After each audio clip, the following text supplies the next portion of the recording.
Chapter 375. Her words made Gong Dai suddenly shocked, because he suddenly felt that Gong Yimo was a bit off. Before he could figure out what was wrong, Gong Yimo had already said it. With my understanding of you, your judgment should be that she will die. He couldn't say what he felt, but he felt that Gong Yimo's expression was indescribable and her tone was faint. Then let's change the question. Do you think that if this woman was really sent back to 3 years ago by the boatman, and she didn't seek death, then would she take revenge on her husband and concubine who harmed her? Or would she live her own life and never interact with them again? Her aggressive question actually made Gong Dai slightly frown. Gong Dai put himself in her shoes and thought that if it was him, even if those people didn't provoke him, he would still make the first move. He was this tyrannical and unreasonable. He only wanted to vent the anger in his heart. But why did Royal Sister ask him this? He thought of something and his back suddenly broke out in cold sweat. The warmth of the night was completely destroyed by Gong Yimo's words. His brows were tightly knit, and he didn't know how to answer. Let go of the hatred and never interact with them again? This answer didn't seem like something he would say, but seeing Gong Yimo's face so close, he softly said it. Since it hasn't happened, then let's just treat it as a nightmare. There's no need to take revenge and break off relations, right? Gong Dai himself felt that he was lying, let alone Gong Yimo, who was listening.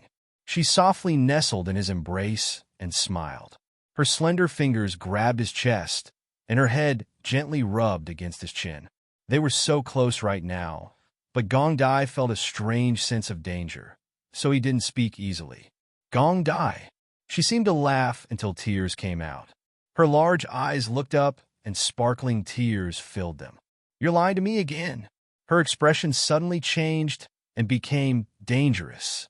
And at this time, Gong Dai, who felt uneasy, lowered his head and kissed her lips. He was so anxious, as if this was the only way he could feel her real existence. They kissed deeply for a long time until Gong Yimo's inexplicable hostility subsided. Only then did he let go of her. Gong Yimo looked at him in confusion. She didn't seem to understand why the two of them kissed. Seeing her like this, Gong Dai heaved a sigh of relief and said seriously, I'm not lying to you. If your assumption is true, and I'm the one who suffered all this, I won't lie to you. I'll kill all of them. Even if they don't have the time to hurt me, I won't give them the chance. But if the target is you, and you're the one who was persecuted, and I'm the ignorant one who hurt you, then I sincerely hope that you can give me, the blind one who hurt you, a chance. Don't blame me for something that hasn't happened, because I will never hurt you again. He lowered his head and grabbed Gong Yimo's hand in a panic. Perhaps people have many reincarnations, although I don't believe in this. But if I hurt you in one life, or even killed you in another life, but in this life I only want to be good to you. I can't guarantee my past lives, but in this life I can guarantee it. So I'm not lying to you. Gong Yimo blinked and digested his words with difficulty. At the same time, she was a little annoyed at herself for suddenly saying such things. Gong Dai was so smart. What if he really guessed something? Recently, she always felt that the hostility in her heart was getting stronger and stronger, but she didn't know why. And she was right. Gong Dai really guessed it. In his heart, a bold and wonderful idea suddenly sprouted. Because in his heart, Gong Yimo had always been a godlike existence. Since she had such a miraculous space, why couldn't she peek into the past and present lives? Why did she ask such a question? It had to be said that Gong Dai was really very smart, and his imagination was rich. His guesses were infinitely close to the truth. He suddenly hugged Gong Yimo, who was in deep thought, in his arms. He really felt her existence. He sighed and reached out to touch her hair. Her hair was very soft and fragrant. It made people want to kiss her. No matter what, you can't leave my world, he said.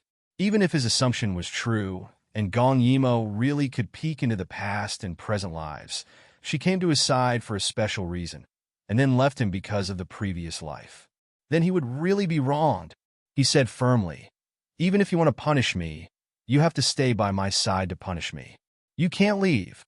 Gong Yimo felt a little strange being hugged by him like this, but the affection in his voice was so serious that she couldn't refuse.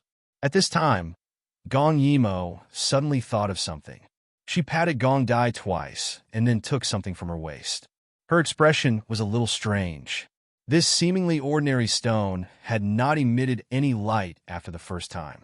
However, when she thought of the strange things that had happened to her during this period of time, she suddenly felt that, could it be that this thing was causing trouble?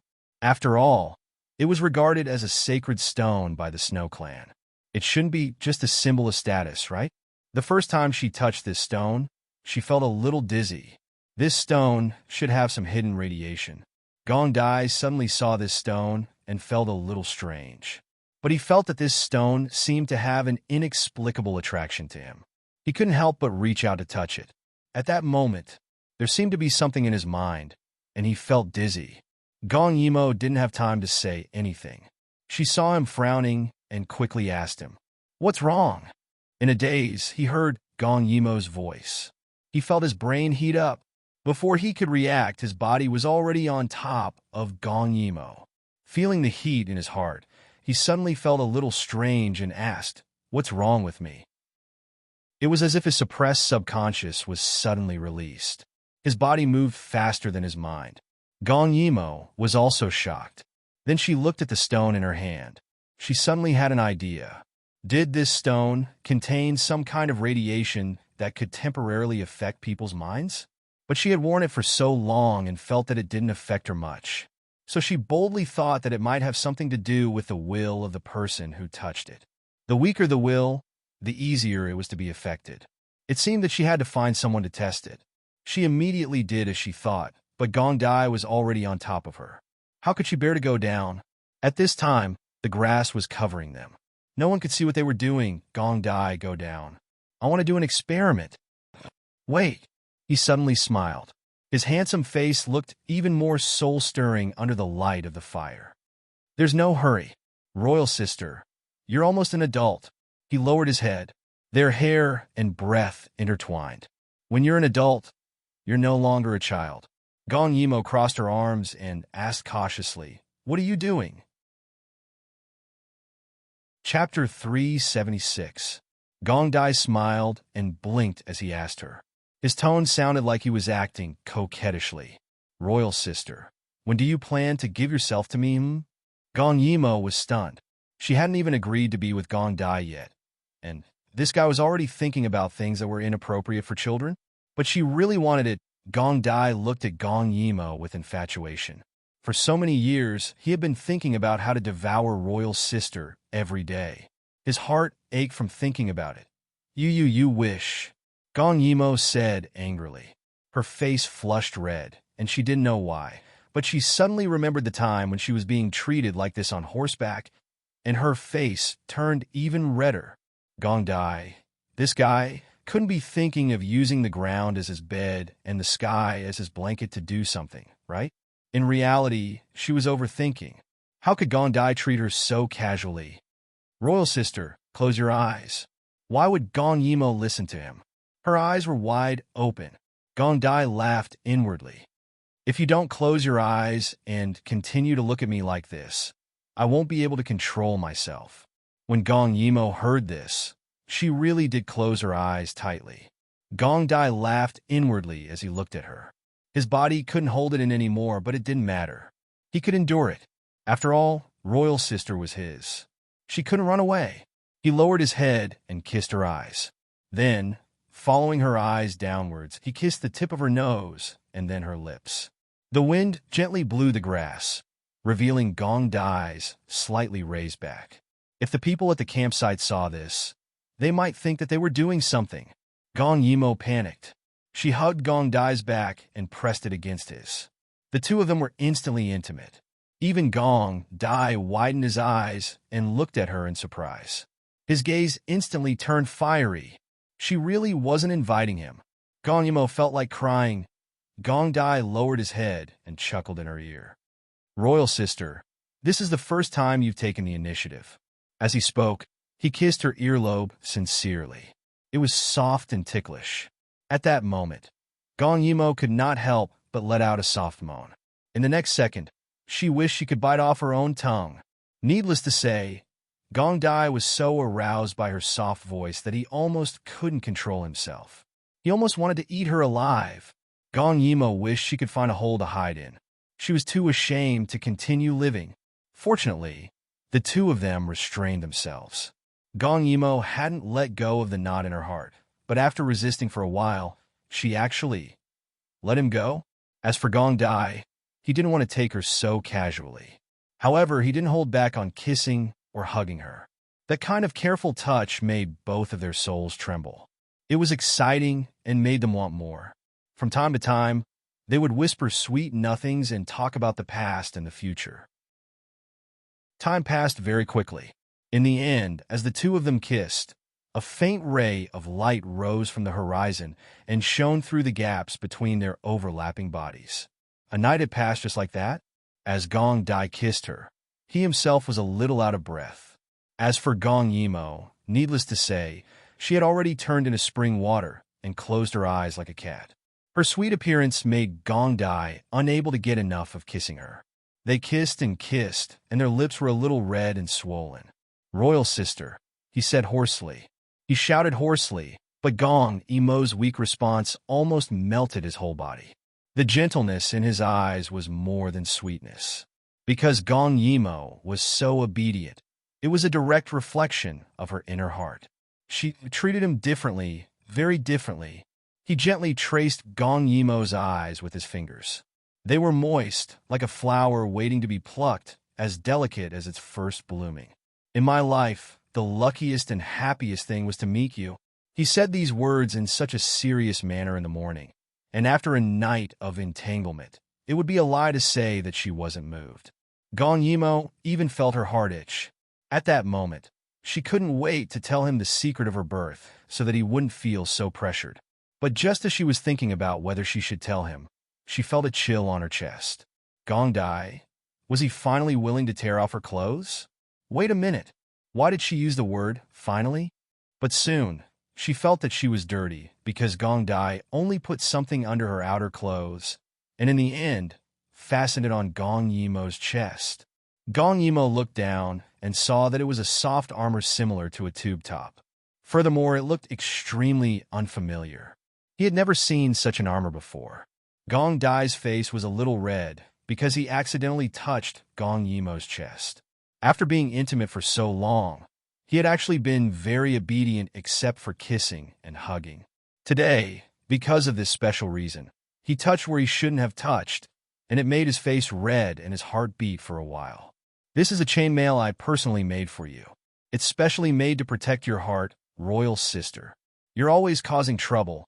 Only this way can I feel a little more at ease." He used sky silk and meteor copper wire as the raw materials. Not only were they rare, but they were also very tough and light, as if they were weightless. It only wrapped around the chest, and it didn't cause much of a feeling of restraint. In order to make this, he didn't know how many raw materials he had used, and it was all burning money. It made Lo Chi, this expressionless subordinate, feel a little pained, but in the end, it was a good thing, and Gong Dai was still quite satisfied. Gong Yimo looked at him carefully putting on her outer clothes, and suddenly felt like crying. It was as if she had originally thought that Gong Dai was the big bad wolf, but suddenly became a little white rabbit.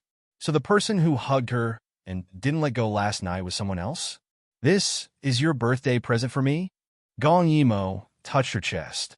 Gong Dai sat up and turned his head away. "You don't like it?" Gong Yimo smiled. "No, I like it very much." As she said that, she leaned forward and kissed Gong Dai on the cheek. This time, both of them were stunned. Gong Yimo was at a loss. Had she unknowingly developed a habit of doing this? With this thought, she didn't dare to look at Gong Dai and quickly ran away. She still wanted to study that strange stone. Perhaps there would be a surprise. Although dawn had broken, the sky was still dark. There were only patrolling Imperial guards in the camp. When they saw Gong Yimo return, their expressions didn't change, and they just saluted her. This made Gong Yimo feel even more awkward. She felt that their gazes were hinting at something. After all, they had been lying in the grass for the whole night. Scary. How could she let Gong Dai do whatever he wanted to her so easily? Fortunately, Gong Dai was a strict commander, and they didn't say anything. When they were on the road during the day, their expressions were very serious. Gong Yimo sat on the horse and played with the black stone. This stone might be something like a meteorite, so it had some special effects. Moreover, every time she touched it, she would feel a tremor in her soul. No wonder it was called a sacred stone.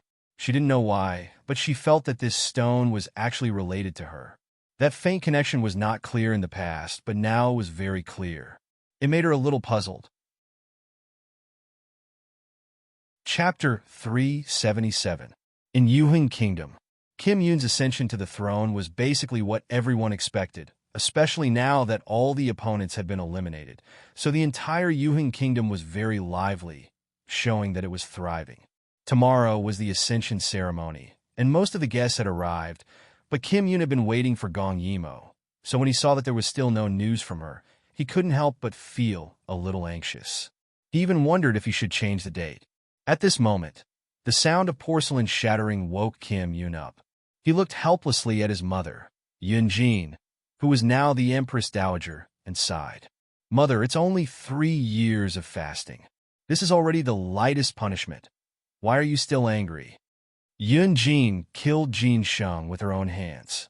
Even if Gong Yimo forced her to do so, no one knew Gong Yimo, only Yun Jin, so she was bound to be charged with murdering her husband.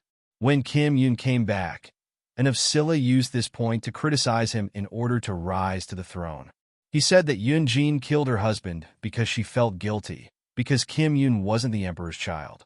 Now, although Silla and the others had been defeated, Kim Yoon became the emperor, and Yun Jin became the empress dowager. Those old fogies in the court still couldn't agree with Yun Jin's way of doing things. They thought that Yun Jin should be fasting for the late emperor and worship Buddha for the rest of her life. It was Kim Yoon who insisted that Yun Jin be allowed to stay in the imperial mausoleum for 3 years. Otherwise, it would be immoral and unworthy of being the empress dowager. Yun Jin didn't want to do that. Now that her son was the emperor, it was her time to shine. Why did she have to abstain from fasting? Why did she have to stay in the imperial mausoleum? Just to get the approval of those old fogies in the court? So, what if she didn't go? Besides, she wasn't the only one who killed Jin Sheng back then. Why did they come looking for trouble with her? Wasn't it because they were afraid of Gong Yimo and thought that she was easy to bully? "I won't go." Yun Jin's attitude was firm. "No." Kim Yoon shook his head. "After the coronation, I will send you there. Mother, please don't make things difficult for me."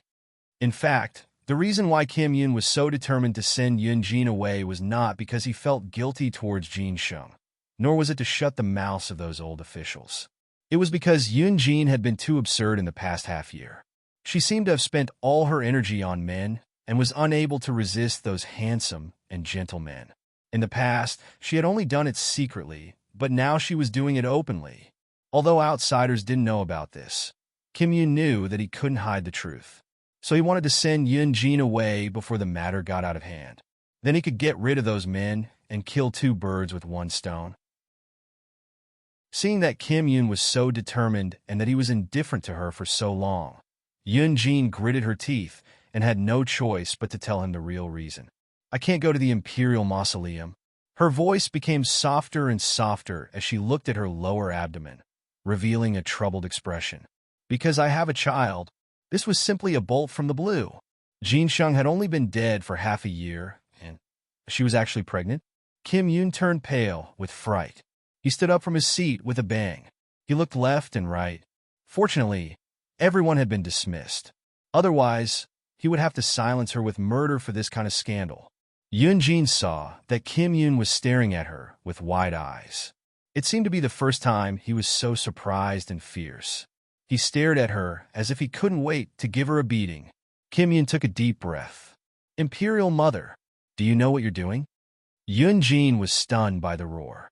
She wasn't very sure herself, but her period had always been punctual. It was already 10 days late, so it seemed that it couldn't be wrong.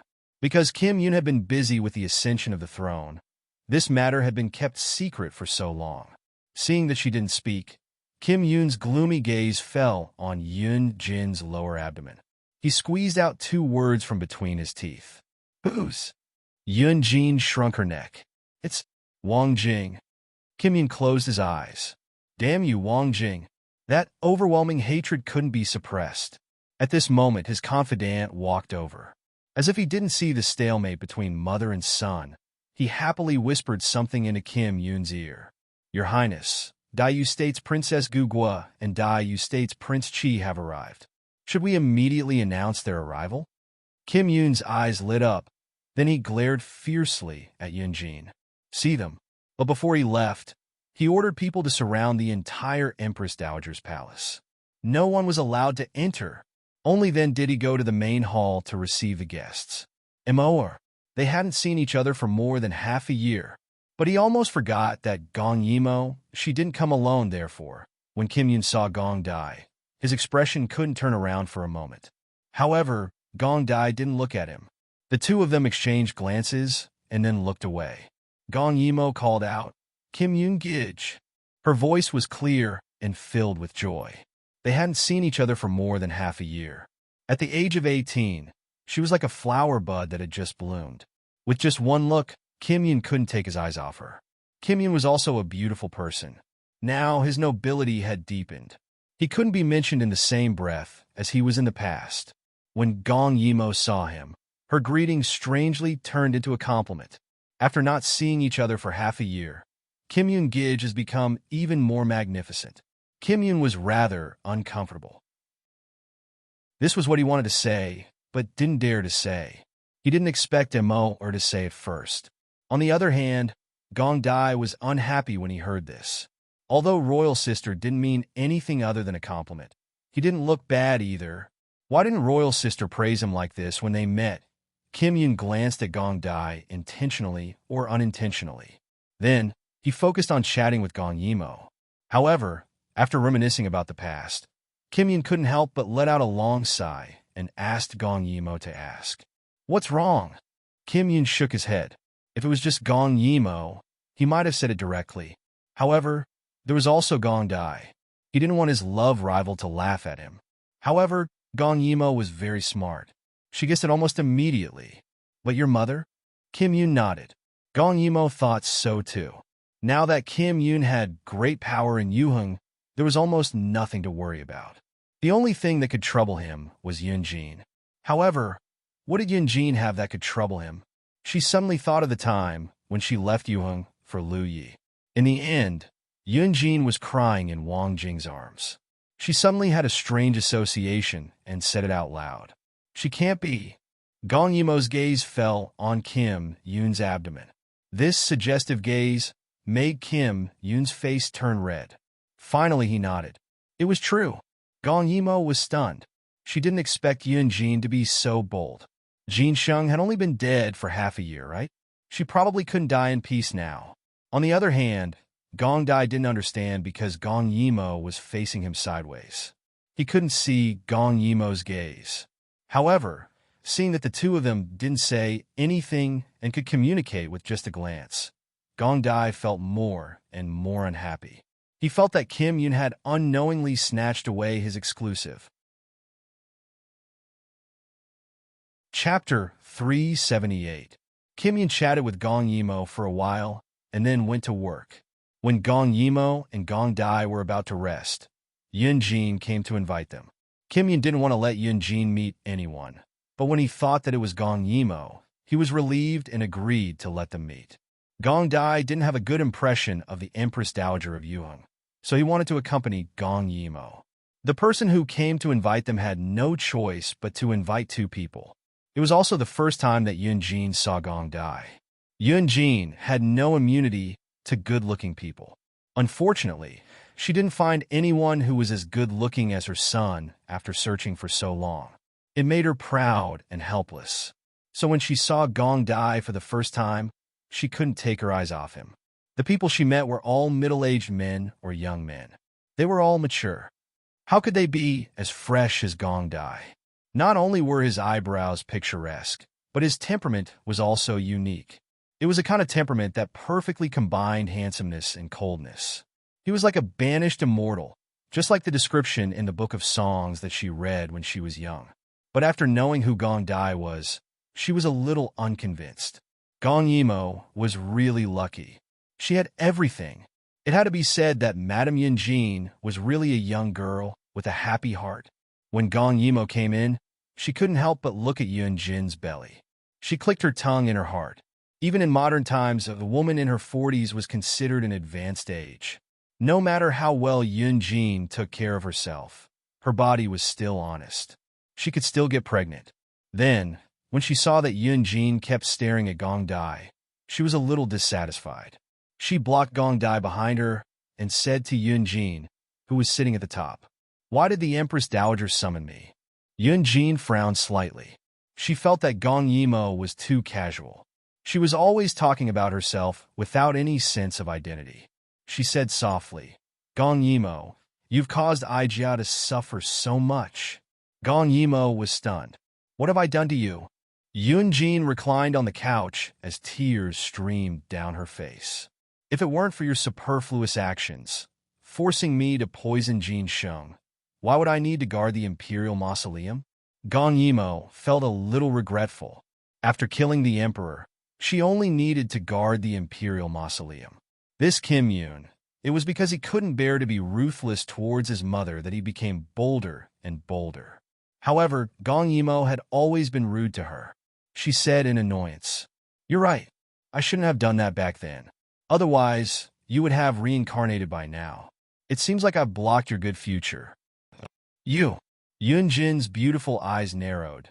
Then she looked at Gong Dai and said, "Prince Qi of Daiyu State, please leave first. Aijia and the princess still have matters to discuss." Gong Dai said indifferently, "There's nothing that can't be heard. Royal sister's matters are this prince's matters." He finally opened his mouth, but he blocked Yunjin's words again. Yunjin felt indignant, but she couldn't do anything about it. She had chased out all the palace servants, and no one was helping her. Moreover, the situation was urgent, so she couldn't care less. She might as well cut to the chase. Gong Yimo, a straightforward person, doesn't resort to insinuations. If you can convince Yun to exempt Aijia from guarding the coffin for 3 years, Aijia will tell you something important that is related to you. Gong Yimo was amused. She didn't believe that there was something that Yunjin knew that she didn't. Yunjin's eyes narrowed. "It's related to your birth. This you want others to know?" The others she was referring to was naturally Gong Dai. Gong Yimo suddenly realized something. She looked at Yunjin thoughtfully.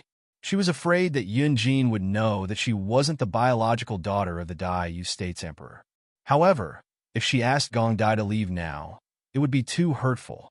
Seeing that she was so nervous, Gong Dai suddenly felt that it was a little strange. Was it about the Shui clan? Then his eyes darkened. It seemed that royal sister still had her secrets that she didn't want him to know. He lowered his eyes and spoke softly. "Since that's the case, royal sister, I'm a little tired. I'll go rest first." He was always like this. He always put Gong Yimo first, so Gong Yimo subconsciously pulled him back. She looked conflicted, as if she had made a big decision. "It's okay. You stay."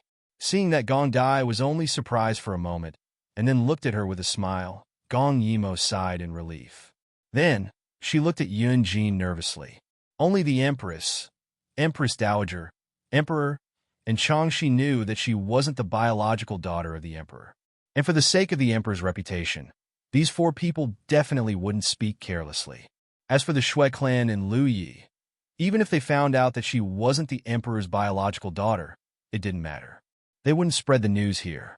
Thinking of this, she calmed down and asked, "If you have something to say, just say it. If it's worth my help, I'll consider it." Her tough attitude angered Yunjin, but she was asking for help now. If Gong Yimo didn't help, she might have to give birth to this child. She wasn't willing. But it was even more impossible to guard the imperial tombs with a pregnant belly. If she was found out, she would be thrown into a pig cage. No matter what others said, it was useless. Only Gong Yimo could convince Kim Yun. So she suppressed her unwillingness and took out the news that she had accidentally obtained to make a deal with Gong Yimo. So with Gong Dai here, she didn't hesitate for long and said it. "I think you've already seen the Shui clan. They're the remnants of Shui country, but they still have some ability. Now, other than Daiyu State, they have a certain amount of power in the other 3 countries. They're also your mother's clansmen. Gong Yimo exhaled softly. If that's the case, I already knew. Yun-jin smiled slightly, her expression slightly frivolous. Of course, it's not just that. The Shui clan is very united, but there are also a few ignorant and incompetent people. One of them, in order to survive, told Ijia something interesting. Gong Yimo's interest was slightly aroused. What is it? Yun-jin lowered her voice and blinked her charming eyes. Although your Shui clan was destroyed, they still left behind a treasure. Gong Yimo's pupils contracted slightly. Then she smiled. Empress Dowager, you probably don't know the reason why the Shui clan was destroyed, right? She looked at Gong Dai and said softly, the Shui clan was too poor, and the winters were hard to endure. They repeatedly invaded the borders of Daiyu State and were destroyed by Imperial Father. How could there be a treasure in a place like this? Gong Yimo didn't believe it. Even if they had some wealth now, it couldn't be so exaggerated that there was a treasure. Who knew that Yun-jin just smiled? It seems like you don't know much about your own family. Your Shui clan has always been mysterious. How could the treasure be something ordinary? I heard from him that your clan has a secret method to let people reincarnate in a corpse.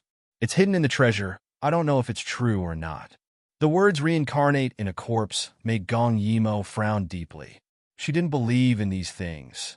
Gong Dai, who was beside her, also frowned slightly, as if he thought of something but didn't dare to ask.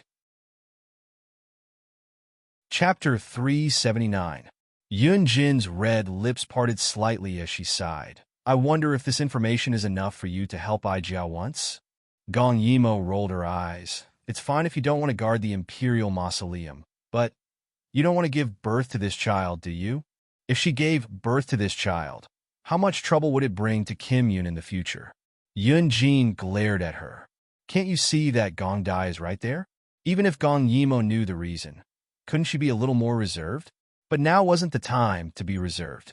She gritted her teeth and said, if I didn't want to give birth to him, guarding the Imperial Mausoleum wouldn't be a problem at all. At this moment, a trace of helplessness flashed through her eyes. Ijia really has no other way. Otherwise, Ijia wouldn't have come to beg you. Gong Yimo raised her brows slightly and said slowly, since you've said that, I do have an idea. Hurry and say it. Ignoring Gong Dai's strange gaze, Yun-jin hurriedly said. Gong Yimo didn't keep her in suspense and said softly, you just have to be buried with the previous emperor. You! Yun-jin thought that Gong Yimo didn't want to help her at all and gritted her teeth hatefully. However, Gong Yimo continued.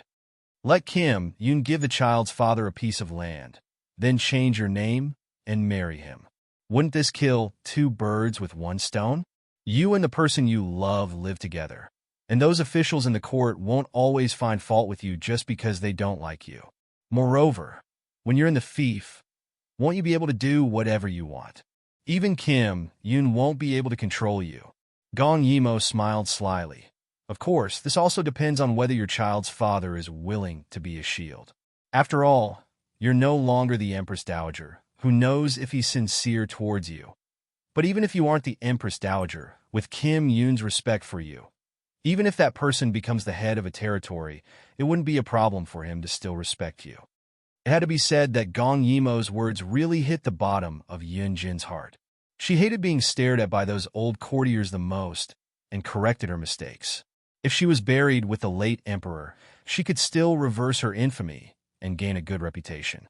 Moreover, Kim Yun had been keeping an eye on her recently, preventing her from finding a man. If she went out of town, even if she was no longer the Empress Dowager in name, would Wang Jing dare to not comply with her?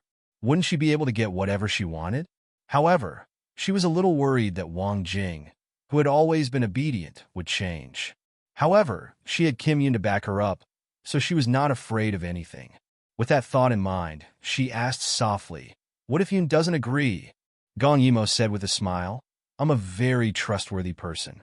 If I say I'll help you, I'll definitely help you. This matter, just leave it to me. Gong Yimo was also smiling when she came out of Yun-jin's place. However, Gong Dai's expression was a little inexplicable.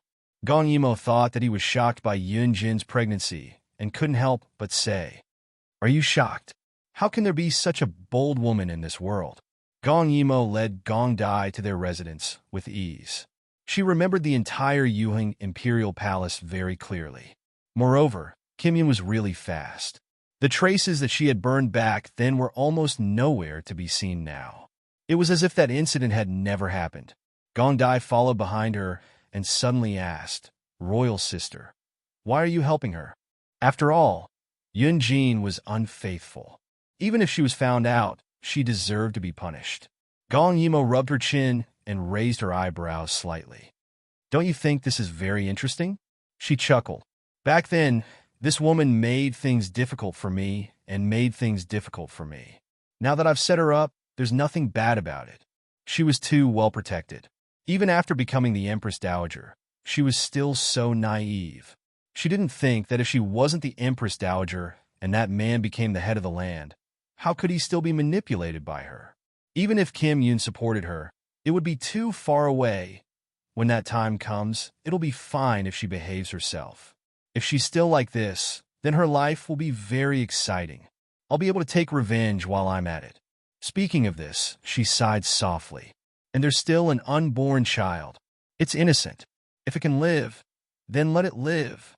Gong Dai's cold and handsome face suddenly looked a little conflicted. He looked at Gong Yimo's flat stomach and said regretfully, "Royal sister, do you like children very much?"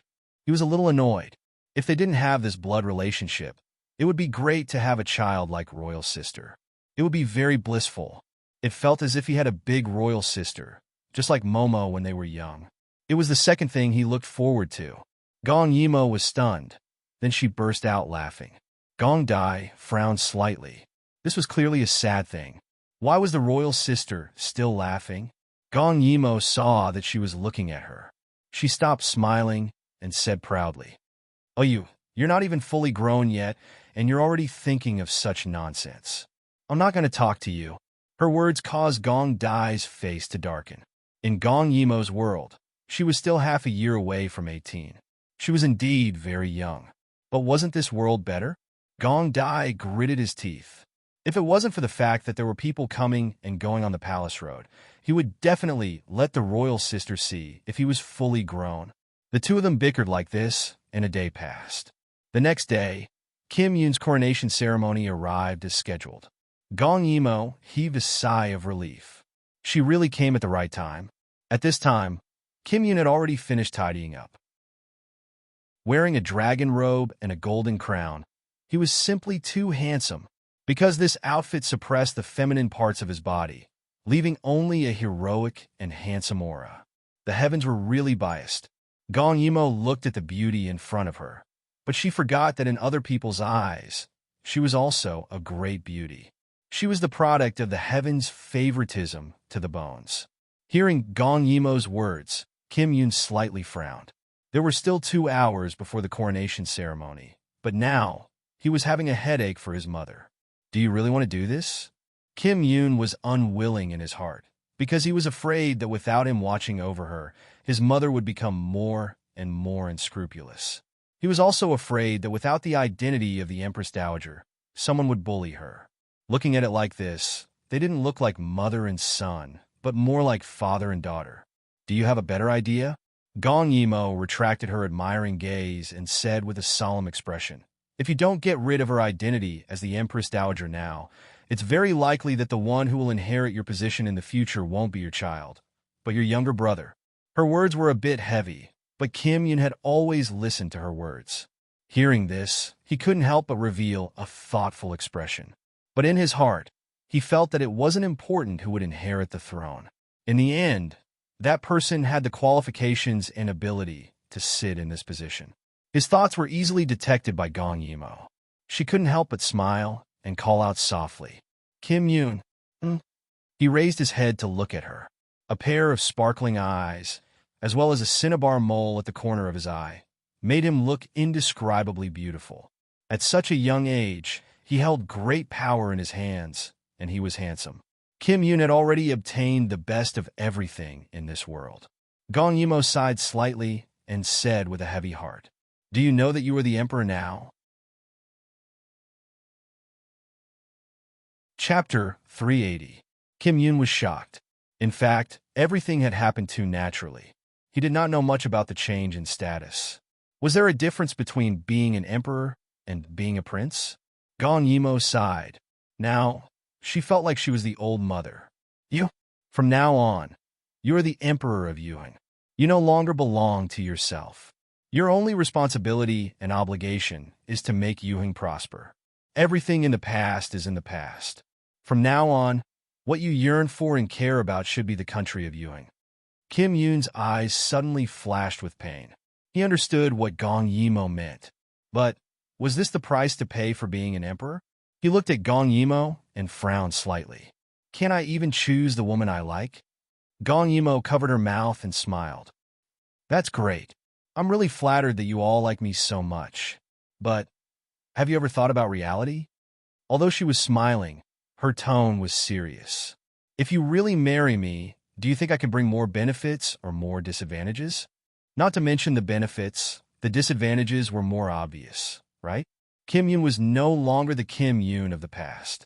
He stood high and saw far. If he wanted to marry Gong Yimo, it would be impossible before she handed over the firearms. Even if he could keep the position of empress empty and not take any concubines, would the courtiers agree? Would the people of Yuhing agree? He was not doing this because he loved Gong Yimo, but because he was causing trouble for her. Even if he took a step back and thought about it, what if she really married him? This fantasy was sweet, but he did not dare to think about it in the past. Now that he thought about it, he could only sigh sadly. Gong Yimo was not someone who would belong to any country. If she really married Yuheng, with Gong Dai's character, he would definitely start a war. Even if they were willing to start a war over a woman, Immerse was the last thing she wanted to see. Moreover, in the future, when the four countries developed, they would be neck to neck. Gong Yimo could not be the sole owner of a country, or else it would break the balance. The reason why there was no problem now was because the four countries were in a stage of transformation and had no time to care about each other. But in the future, with Immerse's intelligence, if she were to get married, people would definitely think that she was biased towards her husband's country, which would cause dissatisfaction from other countries. Perhaps this was also the reason why she was unwilling to hand over the firearms and was unwilling to get married. She was much more far-sighted than he was. Seeing that he did not speak, Gong Yimo sighed. Balance means development. It's not that I'm overestimating myself, but based on the current situation, I won't marry any monarch. This isn't marriage, it's more like shifting the blame onto someone else. She joked with herself in a relaxed tone. And Kim Yoon immediately thought of the oath that Gong Dai made in front of everyone when he broke the ladder. Gong Dai must have understood this point long ago, so he swore that he would never fight for the throne. He was really prescient. Kim Yoon smiled bitterly. Gong Yimo saw his miserable expression and could not help but comfort him. Brother Kim Yoon, you have to believe that there is no lack of people in this world. They come and go, it doesn't matter. When a person is empty, there will be countless people to replace him. No one will accompany you to the end. Life is a journey of enjoying parting and giving up. Kim Yoon's heart ached. You wouldn't say this in the past. Such sad words shouldn't come out of your mouth. Gong Yimo blinked and smiled. Her expression changed like an elf. You feel sad? But I don't think so. After one person leaves, you get another person. This is a kind of gain, isn't it? How can your eyes only see the back of one person leaving, but not the smile of another person coming? You have to know that there are two sides to everything. I've always told you to look at the other side. Look at you. Have you forgotten again? Kim Yoon suddenly grabbed her finger. His expression was sincere and somewhat fearful. But what can I do? I only want one person. Can't I even have such a small wish as the emperor? Then what's the point of being the emperor? This time, Gong Yimo did not withdraw her hand. Instead, she used her other hand to hold his somewhat cold hand. It's very meaningful. Although every kind of feeling is supreme, there is one thing that is above all feelings. What? Kim Yoon asked subconsciously. Gong Yimo smiled. Her smile was always so bright and beautiful. That pair of clear eyes seemed to contain everything in the world. including everything in the world. It's the throne, she said. You alone carry the hopes of all the people of Yuheng. Just this alone, can it be above all feelings? She raised her eyebrows slightly. Her tone was faint and filled with endless yearning. Do you know how big this world is? She looked in a certain direction and gestured with her hands. If you keep going north from here, you will reach a world of ice and snow. The glaciers will not melt all year round. And if you keep going south, you will encounter large expanses of blue ocean. There are fish in the North Sea. This has never been a myth. In Yuheng, I'm afraid not many people have seen the sea, right? When she said this, Kim Yun seemed to have seen the sea from her eyes. He had never seen the sea before, but at this moment his heart was surging with emotions. He suddenly wanted to see the legendary sea and see if it was as vast as her eyes. Also, on a faraway land, there are people with white skin. Their skin is as white as yours. They have blue and red eyes and blonde and brown hair. And on another land, there are people with ink-like skin. They are born black. Isn't that amazing? Gong Yimo said softly, You are in your position, so you have to focus on your work. Do you think that it's enough just to make the people of Yuheng rich? People are not animals in captivity. Why can't they go out and see the world? And the force that supports them to leave their homeland and head towards the unknown is not themselves, but their country. So, you have so many things to do. Why do you want to sink into a person, a kind of feeling, a memory? The reason why an emperor is because his climb is endless. Gong Yimo smiled. If you become strong, you can go out to sea with me and see the world together. Why must we be husband and wife? Big brother Kim Yun. Jin Yun knew that she was only trying to comfort him, or perhaps she was rejecting him. However, she was right. After today, he could no longer do as he pleased. He had to shoulder a heavy responsibility, a very, very heavy responsibility. This was really painful. This was also reality. He looked at Gong Yimo. He did not have the power to open the sea and sky. What could he use to imprison a born eagle? Moreover, her world was much wider than he had imagined. Those white people, black people, the snow and the sea, everything that did not appear in his world existed in her world. This was the real reason. He could not leave everything behind and leave with her. So, he would never be able to enter her world. At this moment, someone announced that the auspicious hour had arrived. Kim Yun should go out. He closed his eyes. Gong Yimo did not disturb him until he reached out his hand to her. Gong Yimo saw that he was smiling, but his smile looked like he was crying. There was an indescribable sadness. Once, I dreamed of holding your hand and walking to the throne with you. If we can't, I hope that the crown representing the Yuheng Emperor will be crowned by you. Gong Yimo was stunned for a moment. Then she smiled. It's my honor. Chapter 381.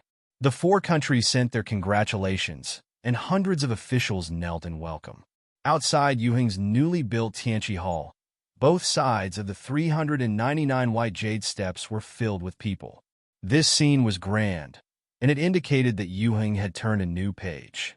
When Kim Yun walked to the bottom of the jade steps, he felt his restless heart calm down. He felt everyone's gaze on him, and at that moment, he felt something in his heart. His world might not be as vast as Gong Yimo's, but his starting point was already very high. He had a lot, but he glanced at Gong Yimo, but he didn't have Gong Yimo. He couldn't keep her, he smiled. He also wanted to let go of everything and leave with Immerse, but now, the path to Tianqi Hall was right in front of him, and he couldn't let go. So he brought Gong Yimo here. She had accompanied him through the most difficult times, and he hoped that this most glorious journey would also be with her.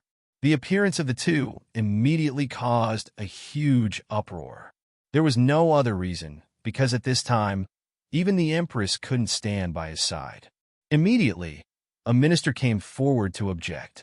Your Majesty, this is not appropriate. She can't go up the white jade stage with you.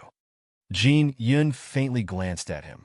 In that instant, he understood what the Emperor's prestige was and what the Emperor's authority was. She is my coronator.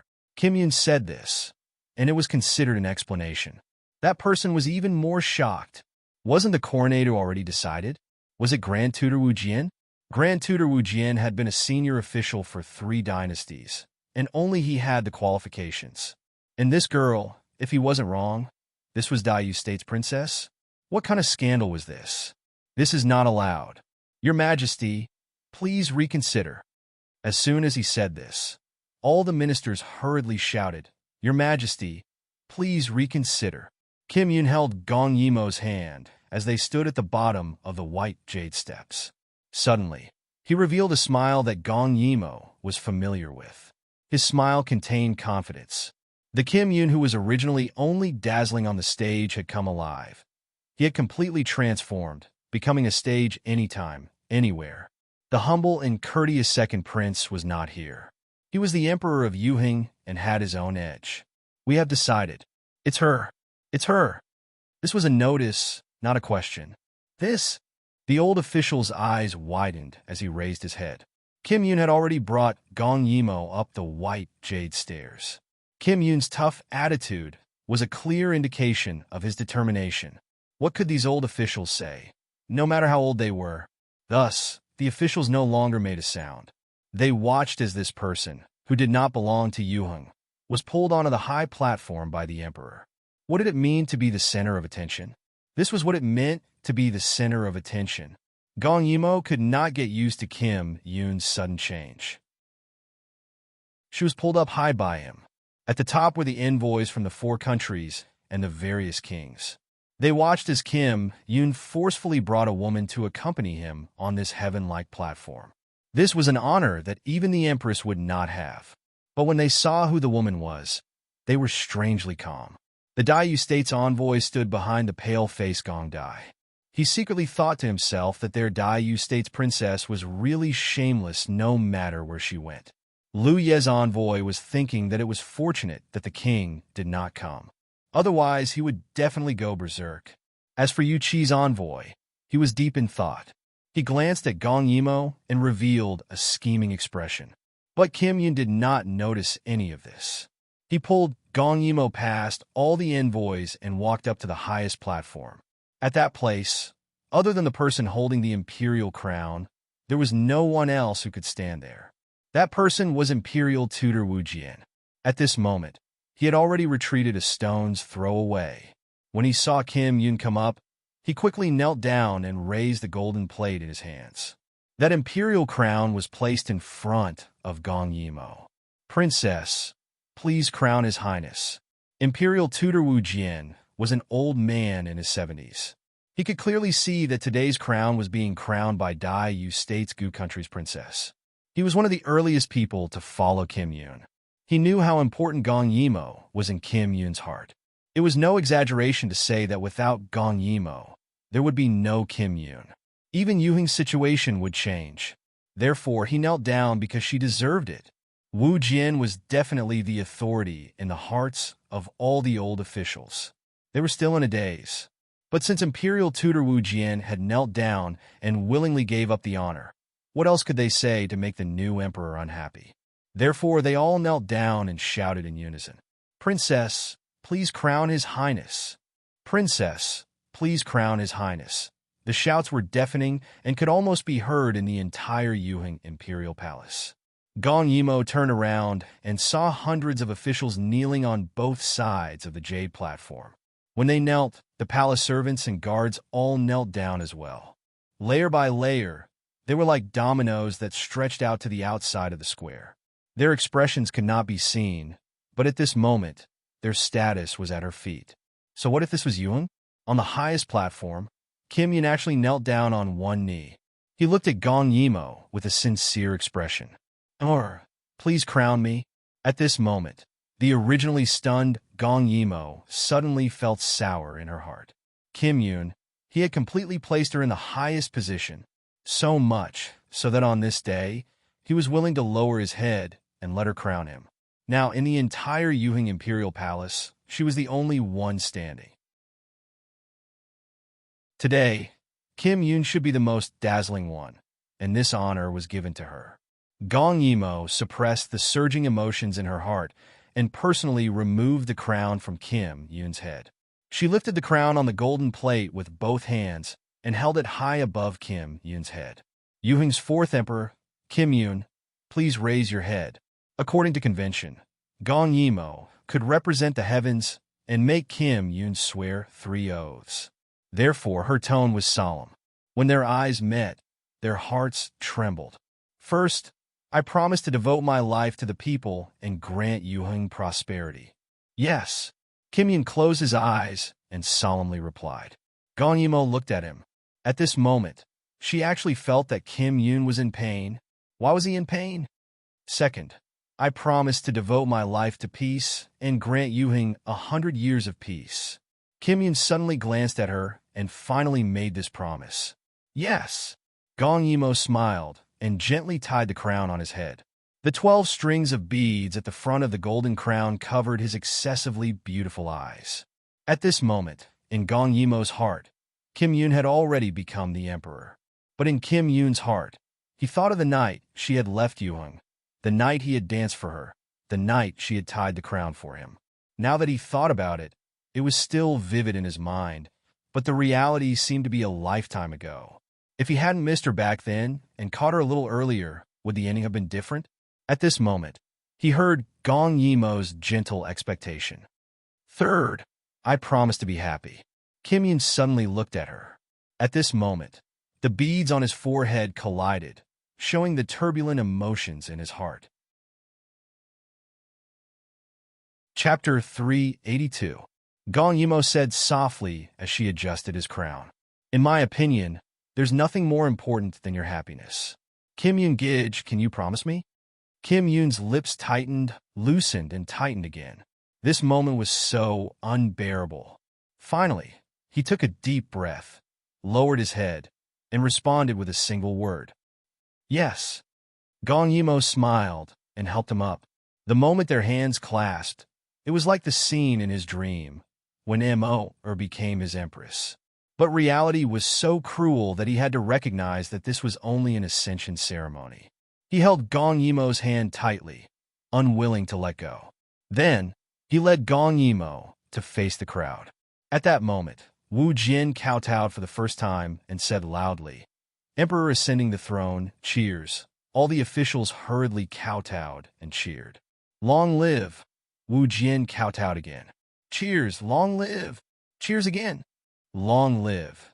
Together, Gong Yimo could only hear the earth-shattering cheers. Cheers of long live, long live, long live, long live, long live resounded through the sky. This was the officials' most sincere wish for the new emperor. This moment was so emotional that Gong Yimo even had the illusion that the world was under her feet. This was royalty. This was the ruler. At this time, Kim Yun stood beside her, looked at her, and whispered, In this life, I can't keep you, but if one day you're tired of flying and want to turn back, I'll always be waiting for you in Yuheng. He pointed at the people prostrating below the stage and said in a deep voice, These people, this Yuheng's empire, it belongs to me, but it also belongs to you. Gong Emo raised her head in astonishment, but at this moment, she could no longer see Jin Yunju's eyes. She could only see him clenching her hand tightly. Finally, he clenched it very hard, then released it. Kim Yun received the golden cup from Grand Tutor Wu Jian with both hands and held it up high as a sacrifice to heaven. May Yuheng prosper and last for 100 generations. Long live, long live, long live. At that moment, he was the supreme emperor of the world. It was also his most glorious moment. At that moment, Gong Yimo was standing beside him, looking at him, but she was so close, yet so far away. At this moment, Gong Yimo felt a sudden pain in her heart. She looked down and saw Gong Ju standing in the middle of the noisy crowd, looking at her. No matter what time it was, he was always the center of attention. No matter where she stood, as long as she turned around, she would be able to see him. There were people in this world who were willing to conquer vast territories for you, and would also be willing to contribute these territories to you. In this world, there were also people who could give up the glory of being an emperor, give up their country, give up their beauties, and even give up their nature. They could suppress their desire to kill, all for you. It was Gong Dai. Gong Yimo's heart began to pound. She looked at him, and suddenly smiled. In this kind of environment, no one knew who she was smiling at, but with her simple yellow dress and simple hairstyle, she gave people the feeling that her smile could topple cities. A beautiful person didn't need too much embellishment or background. She herself was the best scenery in the world. When she was hidden, she was already beautiful. When she was revealed, she was unparalleled in the world. Grand Tutor Wu Jian, who had retreated off the stage, was also stunned by this smile. He suddenly understood why the young emperor found it difficult to let go of the princess of Daiyu State. It was because, whether it was her talent or her own body, she could attract the world's attention and subdue millions of people. Gong Yimo, her name would be recorded in the history books along with Yuheng's new chapter. This was a glory that belonged to her alone. After the coronation ceremony, Gong Dai and Kim Yun discussed the Three Kingdoms horse farm. With the Three Kingdoms renovating it at the same time, the horse farm would be built very quickly. The relay station on the horse farm was owned by Gong Yimo. Even if Kim Yun didn't want Gong Yimo's money, Gong Dai still gave Kim Yun the money needed to renovate the relay station. He also took out a blueprint and asked him to build it according to Gong Yimo's requirements. Kim Yun looked at it and knew that the blueprint really did come from Gong Yimo. It was just a relay station, a temporary place to stay. Why did it have to be so unique? And every relay station was named Shengshi Relay Station. Since it had to be named, why didn't it have different names? At this time, the concept of a chain wasn't very strong, but if it was Gong Yimo's request, Kim Yun would definitely do it. After the other details of the cooperation were settled, there wasn't much to say. Gong Dai directly said goodbye. Kim Yun, who had already become emperor, wore a dragon robe and sat on the dragon throne. When he heard Gong Dai say that he was leaving, he suddenly put down the cinnabar pin in his hand and looked at Gong Dai. Gong Dai sat on a wooden armchair to the side. Although he was older than Gong Dai by a few years, Gong Dai's calm and collected aura wasn't any worse than him, the emperor. Kim Yun even saw Immerse's figure in him. Gong Dai. He really loved Immerse. When one loved someone to the extreme, they would intentionally learn everything about her. Even someone as strong as Gong Dai couldn't escape this rule. You're leaving? Kim Yun was rather reluctant. Of course, it wasn't that he was reluctant to part with Gong Dai. Gong Dai's slightly cold, ink-black eyes glanced at Kim Yun. The matter is over. Emperor Yuheng, is there anything else? He had already found out from the royal sister that she and Kim Yun had made things clear. So even if he didn't like Kim Yun, Gong Dai still sat here with a rare good tone. Kim Yun sighed. That's right. Could he keep her? He laughed bitterly. Gong Dai, you really like Immerse, don't you? Gong Dai's fingertips gently rubbed the edge of the blue and white porcelain cup. He spoke in a very cold and direct tone. Yes, I love her very much. Kim Yun didn't expect that a person as cold as Gong Dai would speak of the word love without any hesitation. No wonder Immerse treated him differently. A trace of bitterness appeared on his face. He laughed bitterly. That's good. Immerse, she also chose you. Even if you have that kind of status, sometimes I feel that you have it even harder than me. For today's outcome, you must have sacrificed a lot. His expression turned serious. But you're still too young. The world is full of flowers that gradually confuse people's eyes. If one day you let Immerse down, I will definitely not let you off. Even if you die, that day won't come. Gong Dai stared at him. His cold voice was laced with murderous intent. Every time someone tried to provoke his reverse scale, he would reveal such a ferocious gaze. He looked at them as if they were dead objects. For a moment, Kim Yun couldn't breathe under his gaze. Then, he felt a little angry. He felt that Gong Dai was looking down on him too much. Gong Dai had already stood up. You'll never know what I can do for her. Your worries are unnecessary. Gong Dai sneered. Tomorrow, this prince will leave with royal sister. Emperor Yuheng is busy, so please don't send me off. After he finished speaking, he turned and left. Kim Yun was so angry that he slapped away the documents on the table. His chest heaved up and down as he gritted his teeth and said in a low voice, Gong Dai, you better do what you say. Chapter 383. Gong Yimo saw that Kim Yun did not want to see her off. She thought that perhaps he was afraid of being reminded of the past, so she did not say much. After bidding farewell to him, she left the Yuheng Imperial Palace. Kim Yun stood in the study, watching Gong Yimo bid farewell and leave. Her expression was free and at ease. Perhaps there was some reluctance, but not to the extent that she was reluctant to part with him. The world was very big, so big that the separation between people could be eternal. Therefore, the most moving poems would always be farewell poems, and the most heart-wrenching feelings were all unattainable. Take care, Moer. As long as I live, I will wait for you in Yuheng. Gong Yimo was originally feeling a little down. Kim Yun was really a very good person, but in this era, it was really too difficult to see him.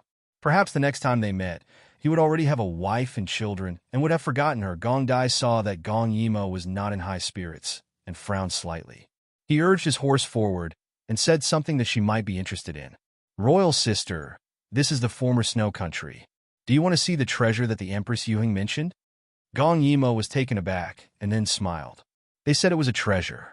How could it be so easy to find it? If the Snow Clan found it, they would not say it. Perhaps they themselves do not know where it is, so how can we find it? Gong Dai naturally understood this. He rode on his horse, looking at the horizon in the distance, and suddenly asked softly, Royal sister, in this world, do you really think there is a secret technique that can let people borrow a corpse to return their soul? Gong Yimo was shocked and could not help but look at Gong Dai. She saw that he seemed to be speaking casually and had a very casual expression. Gong Yimo suppressed her heartbeat and said calmly, How can that be? The secret technique of using a corpse to return one's soul must be a lie.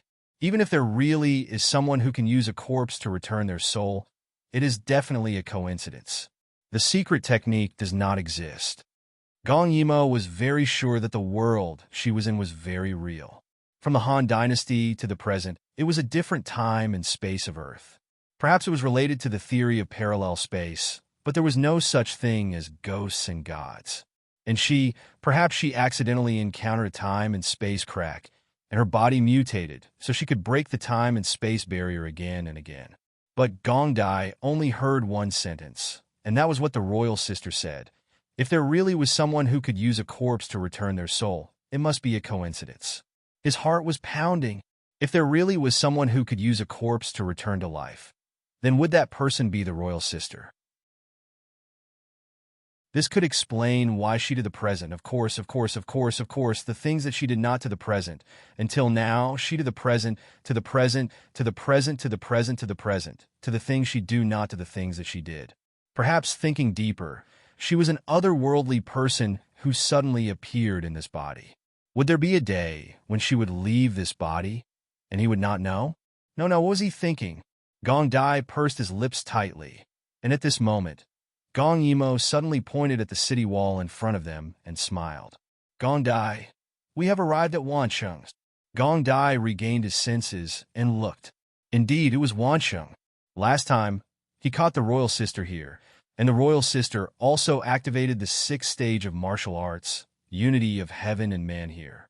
Gong Yimo's feelings towards Wansheng were very complicated, because the last time she was here, in that dilapidated temple, she seemed to have seen her appearance before she died in her previous life.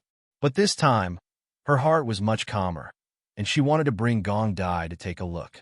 After entering the city, such a large group of people would be very eye-catching. After Gong Yimo brought Gong Dai to eat something, the others found an inn to settle down, and she brought Gong Dai to the dilapidated temple. The scenery along the way was the same, but the refugees at the dilapidated temple were gone. Now that Daiyu state was peaceful, it was a good time for development. As long as one was willing to work, one would not starve to death. So in the past, most of the refugees here learned how to swim and then went to work on boats. But this dilapidated temple was still there. It had witnessed the coming and going of so many people, and it had remained standing. When Gong Dai walked in, he had a bad feeling. Ever since he touched the black stone that was the royal sister, there seemed to be an additional connection between him and the royal sister, but he did not mention this matter. When Gong Yimo walked in, She realized that this place had not changed at all, but the people here had changed. She never thought that one day she would come here with Gong Dai. And today, she did not have any other intentions. She just wanted to bring Gong Dai to pay her respects. In her heart, she actually wanted to let go of the memory of being tortured and killed and really give Gong Dai a chance. But for no reason, she really could not let go of the knot in her heart, and she felt that she might gain something by coming here to take a look. Coming here during the day, it felt very quiet. The sunlight shone in through the hole in the window, and they could even see the rising smoke. Gong Yimo looked at the benevolent-looking bodhisattva above and pulled Gong Dai to kneel down and pay her respects. Bodhisattva, oh Bodhisattva, please give me some guidance. What should I do? After Gong Yimo thought to herself, she felt that she was ridiculous. She, a person who did not believe in ghosts and gods, actually came here to pay her respects to Bodhisattva for some personal feelings? Meanwhile, Gong Dai felt that the strange feeling was getting stronger and stronger. He raised his head to look at Bodhisattva's face, and only felt that that smile seemed more like a sneer. Gong Dai, let's go. After paying her respects, Gong Yimo felt a little better, and she turned her head to pull Gong Dai and prepared to leave. But who knew that when she turned her head, she would actually scream and retreat. Gong Dai was frightened by her scream, and he quickly came over to pull her, but Gong Yimo actually slapped his hand away with a very frightened expression. Feeling the slapping on his hand, Gong Dai looked at Gong Yimo strangely, not understanding what was going on. Royal sister, what's wrong with you? I'm Gong Dai, he suddenly shouted in a very loud voice, and only then did Gong Yimo wake up from her dream. She patted her face and realized that it was really Gong Dai, but at this moment, her heart was beating very fast, and there seemed to be cold sweat on her forehead, which made Gong Dai even more uneasy. What's wrong? Gong Dai asked softly, afraid that he would provoke her sensitive nerves.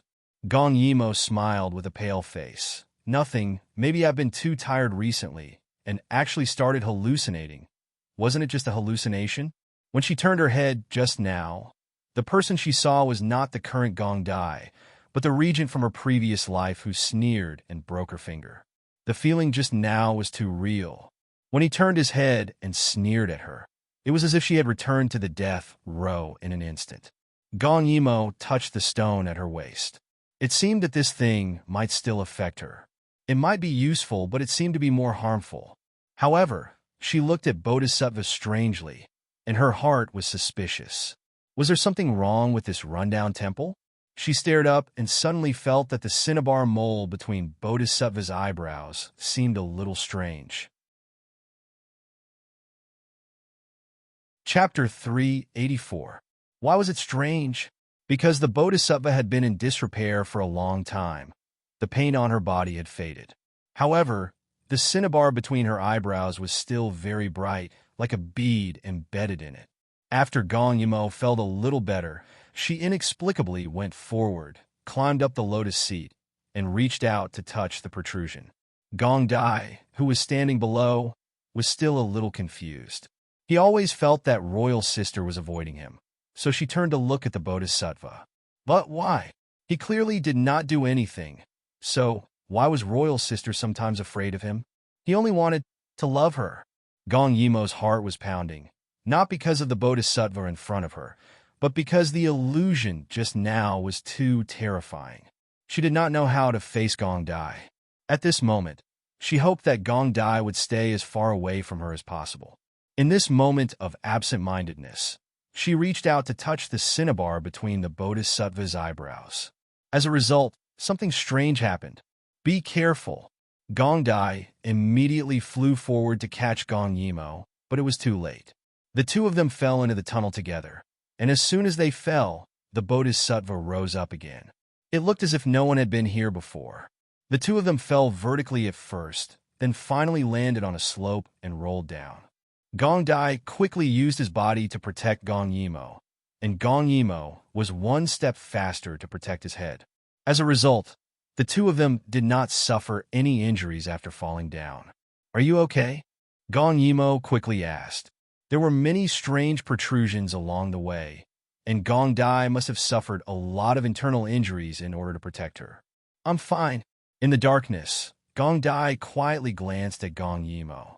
Although he could not see clearly, her bright eyes proved that she was not injured. This made Gong Dai slightly relieved, and he was a little reluctant to let go of her. However, Gong Yimo wouldn't just sit there and wait for death. She let go of Gong Dai and stood up. Then, she took out a flashlight from the space. She had never used this thing before, but she didn't expect it to come in handy today. The sudden light made Gong Dai panic for a moment. He didn't feel it when he was young, but now, the more he saw Gong Yimo take out something that didn't belong to this era, the more nervous he became. It was as if he couldn't keep her at all. Therefore, Gong Dai held Gong Yimo's hand tightly. The two of them observed their surroundings for a while and decided to move forward. This dark passageway seemed to have been built for a very long time. Gong Yimo sighed. Don't tell me you're right, and we've fallen into some kind of treasure? Because they had fallen vertically, it was impossible for them to go back the way they came, and the future was unknown. Gong Yimo sighed at her bad luck and joked with Gong Dai again. Gong Dai closed his eyes and felt for a moment. There's wind. We can go out. After he said that, Gong Yimo felt a lot more at ease. Gong Dai was still calm. He wasn't afraid at all. She was a little afraid of this kind of claustrophobic space. This tunnel seemed to have no end. The stone walls were slippery, as if they had been smeared with some kind of black mucus. Therefore, Gong Yimo felt disgusted and stopped moving after touching it. Why did this damn place look so creepy? Maybe it was someone's tomb? An underground palace? She didn't have any intention of robbing a tomb. Suddenly, she slipped and was supported by Gong Dai. Be careful. Gong Yimo looked and saw that the ground was also covered with that kind of strange black mucus. She felt a little disgusted, but she still forced a smile and said, It's okay. This place has been sealed for a long time. There's no one here. I'm not afraid. Gong Dai said softly, This place is a little strange. Look, there are no plants here. It's so strange. It's better to be careful. When he said that, Gong Yimo suddenly felt a chill down her spine. Then, she shone her flashlight repeatedly and found that there were really no plants. There wasn't even moss. This didn't make sense. Could it be that the black mucus was causing trouble? It was very quiet underground. Originally, Gong Yimo only thought of this place as an ordinary underground palace. However, after hearing Gong Dai's words, she suddenly felt a chill down her spine. At this moment, her light beam suddenly swept over something. Gong Yimo was shocked. It looked like a person. Gong Dai quickly protected Gong Yimo behind him and pulled her forward. It really was a person, but to be precise, it was a dried corpse. Gong Yimo wanted to look, but Gong Dai covered her eyes. Don't look. What's wrong? Gong Ju was shocked by the seriousness in Gong Ju's tone. It's just a dried corpse. Maybe this is an underground palace, and this person was buried with a slave? She didn't want to think too much about this matter. Gong Dai carefully looked at the dried corpse, and then pulled Gong Yimo forward. We didn't accidentally enter the tomb. As they walked, Gong Dai pulled her tightly and said, Rumor has it that the people of Snow Country have a lot of witchcraft rituals. This place is most likely an abandoned ritual ground, just like that person just now. Before he died, his heart was dug out while he was still alive. Even after becoming a dried corpse, his ferocious expression was still clearly visible. So, he didn't want Gong Yimo to look. He was afraid that she would feel uncomfortable. When he said that, Gong Yimo's expression became serious. However, after thinking about it, no one knew how many years it had been since someone came here. Even if something terrible happened here, what did it matter? Could there be ghosts? Suddenly, Gong Yimo stopped abruptly. Gong Dai looked back at her. What's wrong? Because the flashlight was shining in front, he didn't notice how pale Gong Yimo's face was. I'm fine, Gong Yimo said after a while. Could she say that she felt as if a small hand had patted her ankle just now? It was probably an illusion, she thought. The two of them continued to walk forward. On the way, they met a few dried corpses, but Gong Dai didn't let her see them. So, Gong Yimo only knew that these corpses had their hearts dug out while they were still alive. After walking through the passageway, they came to a large stone room. It was still very simple. There were only 6 stone platforms, facing the center, arranged in the shape of a sun. On each platform, there was a person lying, and they were all dried corpses. This passageway was very strange. Why didn't these corpses rot, but were only dehydrated? This time, Gong Dai couldn't block Gong Yimo's view. She found that these people were all tied to the stone platforms. Moreover, everyone's upper body was cut open by a blade. It was just that the position of the cut was different. Gong Yimo clicked her tongue. It's so scary to be uncivilized. Fortunately, I didn't grow up in Snow Country, thinking that if Snow Country was still here, and her cheap father was the king of the Snow Country, she didn't know what strange things she would be forced to do. Chapter 385. Ignoring Gong Dai's attempts to stop her, Gong Yimo went forward to take a look. She realized that these people had indeed died very miserably, so she did not look at their faces. Instead, she took out a dagger and poked at the part of their body that was cut open to see the reason why it was cut open. Seeing Gong Yimo touch the corpse, Gong Dai could not bear for her to do it. So he took the dagger from her hand and said, "Royal sister, what do you want to see? Let me do it." His actions made Gong Yimo feel very warm. She said softly, "I just want to see what he's missing." Gong Dai flipped open his abdomen. When he was young, Gong Yimo had drawn a detailed diagram of the human body for him. Later on, in Zhao prison, he had also experimented on those corpses, so he had a certain understanding of the human body. He's missing a stomach. Although there was only a flashlight, Gong Dai was still very certain. Then he walked to the next corpse and casually flipped through it. He doesn't have guts. Gong Yimo thought about it. In the end, after a round of examination, she realized that they were missing a stomach, gallbladder, small intestine, large intestine, bladder, and 3 cavities. Missing 6 organs, Gong Yimo suddenly felt that she was rather bored. Instead of finding a way out, she was actually flipping through the dried corpses left behind by the previous sacrifices. It was just a foolish folklore. Snow Country was already destroyed. What was there to look into?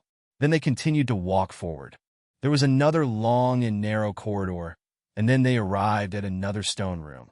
In the process, the number of corpses on the ground increased. But without exception, all of them had their hearts dug out. This stone room was the same as the previous one, except that the 6 stone platforms had turned into 5, and the people on the platforms had also taken out something with a knife on their upper body. Gong Yimo said, "There's no need to look." The person in the stone room just now was missing 6 organs. This stone room has 5 stone platforms, so what's missing must be the 5 organs. I don't know why they killed these people, and even dug out their hearts. Oh! As Gong Yimo was speaking, a small black shadow suddenly jumped under the light of the flashlight. Gong Yimo said hurriedly, but she couldn't see anything when she looked over. It was really strange. Seeing that she was nervous, Gong Dai also sank his chi into his dantian to sense carefully. There was no third person's aura here. "Royal sister, what's wrong?" Gong Dai felt that something was wrong with Gong Yimo recently. There's no third person here. On the way here, he had carefully observed the surroundings. Other than them, there were no other traces of outsiders. Gong Yimo also felt that her eyes were playing tricks on her. She pointed at the stone on her waist in annoyance. "Maybe this damn thing is affecting me. I have to throw it away when I get out." Gong Dai felt that it wasn't just that, but they were underground now, so it wasn't appropriate for them to talk about this. "Then let's talk about it outside." He patted Gong Yimo's head comfortingly and pulled her forward. The underground air was circulating, which meant that there must be an exit. He didn't want to stay underground for too long in case of accidents. After passing through another tunnel, they arrived at another stone room. However, this stone room was different. There were more than 20 people kneeling on the ground. They were all kneeling with their heads lowered and their hands crossed in front of their chests. When they first came in, Gong Yimo was shocked. She was afraid that when the light shone on them, they would all turn their heads. This place is too strange. The temperature is very low, but it shouldn't be to the extent of turning into dried corpses, right? Moreover, their clothes were all in good condition. The preservation was done well. Gong Dai saw that Gong Yimo was intentionally hiding behind him and couldn't help but smile dotingly. Maybe it's because of the black liquid that there's no life here. No life, no plants, no animals, not even microbes. Gong Yimo nodded. However, looking at the pile of dried corpses on the ground with their backs facing them, she still couldn't accept it.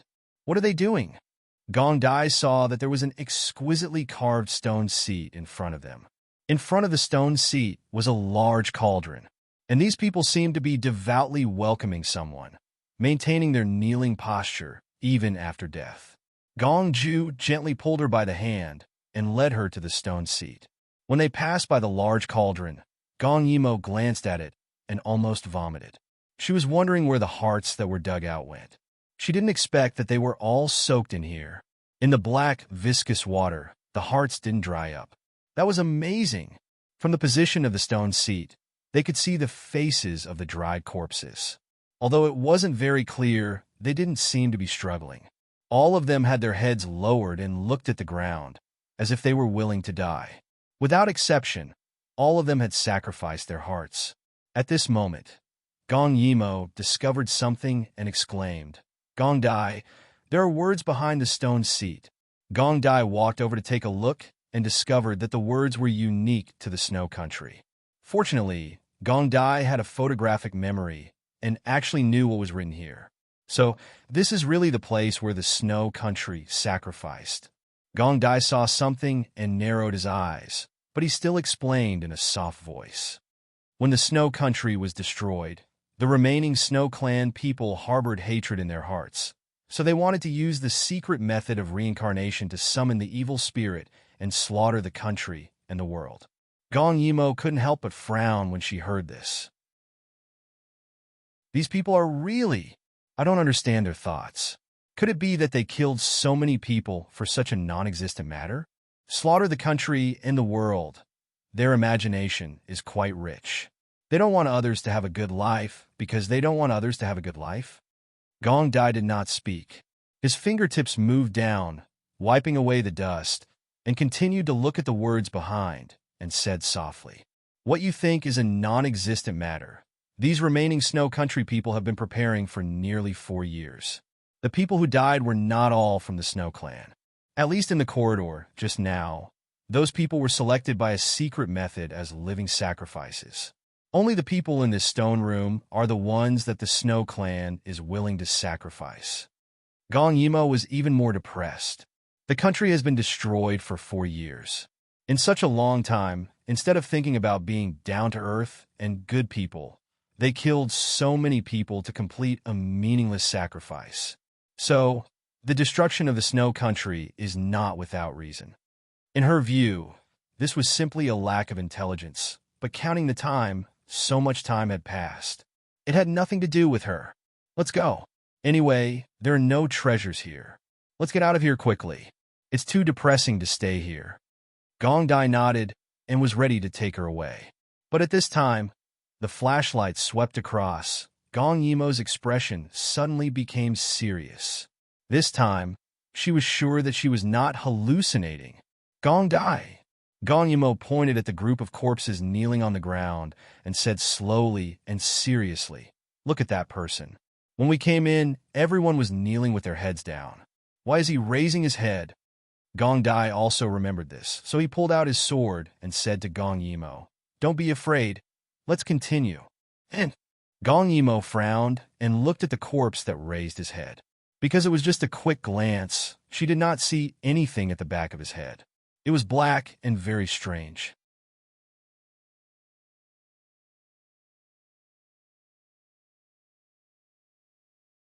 Chapter 386.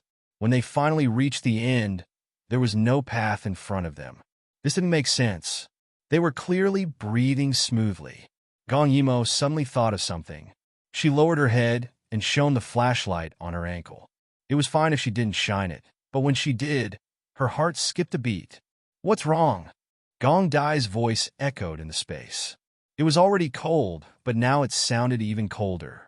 Gong Yimo took a deep breath and said seriously, When I was walking in the corridor, I stopped for a moment. Do you remember? Gong Dai frowned slightly as he thought of her strange behavior. At that time, I stopped because I felt a small hand patting my ankle. Gong Dai heard this and looked at the direction of her flashlight. He saw a small black handprint on her long clothes. There was a small thing. Its hand might have touched the black mucus on the wall and imprinted on her clothes. At this moment, the two of them didn't speak. Gong Dai suddenly said, "Don't be afraid. It should be a living thing." Gong Yimo nodded solemnly. "If it is, then we should be able to get out by following it." There was nothing in this space, so that thing should be where they came from. The two of them continued to walk back. Gong Dai thought that she was afraid and held her hand tightly. Who knew that? Gong Yimo said angrily. The Shui people are really bored. They spent so many years to create this place, and I don't know what kind of monster they created. Gong Dai said, "We will get out. Don't be afraid." "Of course we have to get out." Gong Yimo rolled her eyes and deliberately said loudly, "If we can't find the exit, I will blow up this place. There is no value in keeping it anyway." When she said that, she suddenly felt a chill on her back. Gong Dai's reaction was faster than her. There was a sharp cry. He suddenly reached out and grabbed that thing. It was trying to sneak an attack on Gong Yimo, but how could it be a match for Gong Dai? Therefore, with Gong Dai around, she would feel safe wherever she went. Gong Yimo sighed in her heart. She looked at the furry thing in his hand and found it hard to accept. She took a closer look and realized that it was actually a monkey. At this moment, it was baring its fangs and brandishing its claws.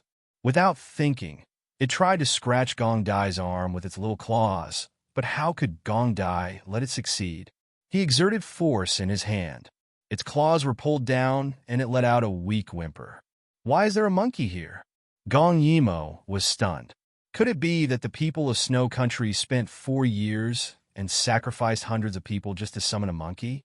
Why did she suddenly feel like the terrifying atmosphere was swept away, and she even felt like laughing? Even if the monkey's eyes were red, it didn't look like it could destroy the world, right? Ha-ha! Although she laughed, she still hurriedly took out a rope from her space and tied it around its neck. At this time, Gong Dai's eyes flashed with an ominous light.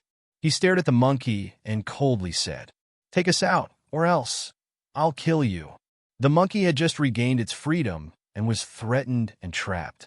It first tried to grab the rope, but when it realized that it had broken, it looked at Gong Dai with a very human-like gaze. Finally, it squeaked a few times and signaled for Gong Dai to follow it. Gong Yimo wasn't afraid of a monkey lying. The two of them followed it, only to see it reach the place with the giant cauldron and the stone pedestal. It pointed at the giant cauldron and kept repeating the action of eat. Gong Yimo was disgusted. "It wants us to eat people's hearts? The people's hearts in the cauldron can't all be its food?" Thinking of this, she used a dagger to lightly poke the little monkey's body and fiercely said, "We don't eat this plaything, don't play tricks. Quickly take us out now." At this moment, Gong Yimo actually saw a trace of human-like ridicule in the monkey's eyes. It suddenly slapped the cauldron's body twice, causing Gong Yimo to lose her footing and fall down again. Gong Dai held onto her tightly, while she held onto the monkey with one hand. The moment she fell, she was surrounded by water. There was a lake, and the water was flowing. It meant that there was an exit. As the flashlight was waterproof, she could see the monkey struggling in the water under the light of the flashlight. But at the same time, she also saw many fish. Many of them were white and spindle-shaped. There were so many that it made one's scalp tingle. She didn't have time to see what kind of fish it was before Gongju grabbed her and dragged her out. At the same time, she smelled the scent of blood. "This fish is fishy." Hearing Gong Dai say that, Gong Yimo was shocked. She turned around and saw a fish only a palm's distance away from her eyes. Gong Yimo could clearly see the sharp teeth in its mouth. It was a piranha. These fish were afraid of sunlight, so they only lived in the dark underground. If they fell down like this, wouldn't they be adding to the fish's meal? Fortunately, Gong Dai had transformed his internal energy the moment he was bitten. He also hugged Gong Yimo in his arms to protect her. Otherwise, she would have been bitten by these fish the moment she fell down. However, the transformation of internal energy didn't take long. They had to get out of danger as soon as possible. At this moment, Gong Yimo suddenly saw that none of the piranha around the monkey attacked it. She suddenly had an absurd idea. Could it be that only by eating the human heart in the cauldron would one be able to avoid the piranha's attacks? Was that why the monkey let them eat it just now? While she was hesitating, Gong Dai had already swum for a long time with her in his arms. The fish were clustered around them and didn't disperse. Even the flashlight's light couldn't shine out. However, whenever they bit over, they would be repelled by Gong Dai's internal energy. Although he wasn't injured for the time being, this was very strenuous for Gong Dai. We must find a solution. Gong Yimo's eyes were sharp. She pulled the little monkey over and quickly made a cut on his hand. A strange thing happened. The monkey was originally gloating, but when it was injured, it let out a strange cry. The moment the trace of black blood floated in the water, the area within a radius of 1 or 2 meters immediately became a vacuum. Not a single piranha dared to approach. The little monkey screamed in anger, but its injured hand was held tightly by Gong Yimo. She used its blood to open a path and swam outside. Gong Yimo was right. If eating the human heart in the cauldron could restrain the piranha, then the little monkey must have eaten a lot. Sure enough, its blood was the bane of the piranha, allowing them to breathe. "Let's go," Gong Dai said in a deep voice. The two of them used the monkey's blood to open a path and swam outside. The piranha followed closely behind, but they didn't dare to get too close. They always kept a distance of 2 meters. They didn't know how long they swam. Finally, when a beam of light appeared, all the piranha turned back. They finally got out of that broken place. Chapter 387. As soon as Gong Yimo climbed onto the shore, she lay on the ground with her arms and legs spread out. That little monkey also lay half dead at her feet due to excessive blood loss. When they entered, it was morning. When they came out, it was already evening. Damn it, they were really unlucky. They actually unintentionally went to such an unlucky place and wasted an entire day. Although there was nothing inside, Gong Yimo still felt a little uncomfortable in her heart. That rundown temple was the place where her soul returned to in her previous life, and below, it was the sacrificial altar of hundreds of people. When she thought about it, it was really unbelievable. If it wasn't for the fact that she didn't believe in ghosts and gods, she would feel that this coincidence was a little too much. Moreover, there were also the words behind the stone pedestal. Gong Dai said that after Shui country was destroyed, they used 4 years to prepare this underground sacrificial ceremony. From the time Shui country was destroyed to when she transmigrated, it was also exactly 4 years Gong Yimo felt that she was really possessed. Why was she thinking about such nonsense? She patted her forehead in annoyance. At this moment, Gong Dai sat beside her. After resting for a while, Gong Yimo raised her head and saw that there were many wounds on his body. They were all bitten when he protected her from those white piranhas. Gong Yimo felt a little heartache and blamed herself. "I'm sorry. If I didn't accidentally barge into that damn place, you wouldn't be injured." Gong Dai was currently treating the wounds on his body. He didn't care about these wounds at all.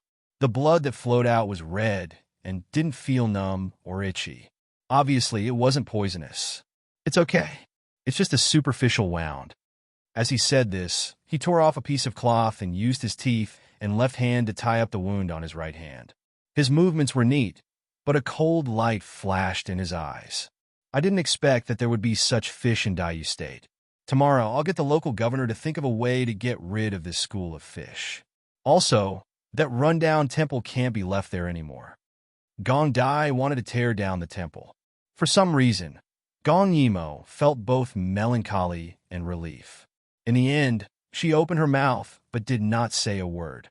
She felt melancholy because that was the place where her soul had returned to in her previous life. She felt relieved because if that broken plane didn't exist in this life, did it mean that she wouldn't repeat the mistakes of her previous life? In her previous life, Gong Dai killed her in the ruined temple. In this life, He demolished the ruined temple for her. It was as if it was destined. This mysterious feeling made Gong Yimo fall into a daze again. Seeing her in such a state, Gong Ju reached out and removed the stone from her waist. "What's wrong?" Gong Yimo was surprised. She found that the first thing she wanted to do was to snatch back that strange stone. "This thing is too strange. Don't carry it with you anymore." As he spoke, he actually flipped his hand and threw the stone into the lake behind him. At this moment, Monkey, who had caught his breath, looked at the lake weakly and closed his eyes again. Seeing Gong Dai throw the stone away like this, Gong Yimo actually felt sad. What was going on? Why did she want that stone so much? Just like now, she couldn't wait to jump down and pick it up. No, this wasn't what she was thinking. It seemed like Gong Dai was right. There was indeed something wrong with that stone. It actually affected her thoughts, unknowingly. It was also good that it sank into the water. At least there were only fishes in the water. There was no need to worry about it harming anyone. Without that stone, although Gong Yimo felt uncomfortable in her heart because its characteristics indicated that it would be very useful, she still felt physically relaxed. She saw that Gong Dai was treating his wounds again. However, it was a little inconvenient on his back. Gong Yimo hurriedly went forward to take over. Gong Yimo wanted to apply medicine for him. Gong Dai definitely wouldn't refuse. Although it was only a superficial wound, he didn't really mind. However, Gong Yimo was different. She gently stroked his back with her fingers. Her eyes darkened as she spoke softly. "Sigh, I seem to always cause you to get hurt." Gong Dai was stunned for a moment before he smiled. "This is nothing." This small injury compared to the arrow that she had blocked for her, was it really nothing? However, Gong Yimo thought of the past. It seemed that every time Gong Dai got hurt, it was related to her. Thinking of this, she applied the medicine even more gently, as if she was afraid of hurting him. Those piranha's mouths were very small, so the wounds left behind weren't deep. It would be fine after a simple treatment. The wind blew gently. Everything that happened underground was like a dream. Other than the missing stone, there was also the additional monkey beside her feet. After applying the medicine, Gong Yimo looked at the sleeping monkey beside her feet. She rubbed her chin and smiled. "Gong Dai, what do you think we should do with this monkey? It looks like it's about to die. Why don't we roast monkey meat for dinner?" She had said that on purpose. The monkey quickly sat up. What surprised Gong Yimo was that animals that grew up in that kind of place didn't look strange at all. With its black and gray fur and small round head, it actually gave off a cute feeling. When it heard Gong Yimo say that she wanted to eat it, it squeaked twice in protest. Gong Dai could see that Gong Yimo didn't want to kill it. However, it was too dangerous to not kill something that came from that kind of place. Therefore, after taking the clothes that Gong Yimo gave him, he calmly changed his clothes in front of Gong Yimo as he spoke softly. "Let's just kill it." His tone was very serious. When the monkey heard Gong Dai's words, it shuddered. It quickly jumped up and hid behind Gong Yimo. It didn't look weak from losing too much blood at all. It felt that Gong Yimo didn't really want to kill it, but Gong Dai wasn't joking. Gong Yimo was a little surprised. She smiled and said vaguely, "It's better to keep such a smart little guy. If there's really a problem, it won't be too late to kill it." Since Gong Yimo said so, Gong Dai could only agree. However, his gaze fell on the monkey a few times, making its hair stand on end. In the end, it lay on Gong Yimo's back and played dead. Late at night, Gong Yimo was lying on the bed, unable to sleep. The monkey was tied to the leg of the table outside. Moreover, Gong Dai had tied it with a metal chain the moment he returned to the city. No matter how smart it was, it couldn't do anything. Only then did he feel assured that Gong Yimo would raise such a dangerous thing. A light flashed in Gong Yimo's eyes. In the end, she actually let go of the monkey's ankles. The monkey was originally sleeping, but when it saw her like this, it actually raised its head to look at her. At that moment, Gong Yimo's expression was a little strange. "I know you can understand me." Gong Yimo looked at the little monkey and said with some difficulty, "You can swim too. How about this? As long as you can pick up the stone that was thrown into the lake, I'll take you to Dayu State and let you live a good life." The monkey seemed to be intelligent. It glanced at her and left.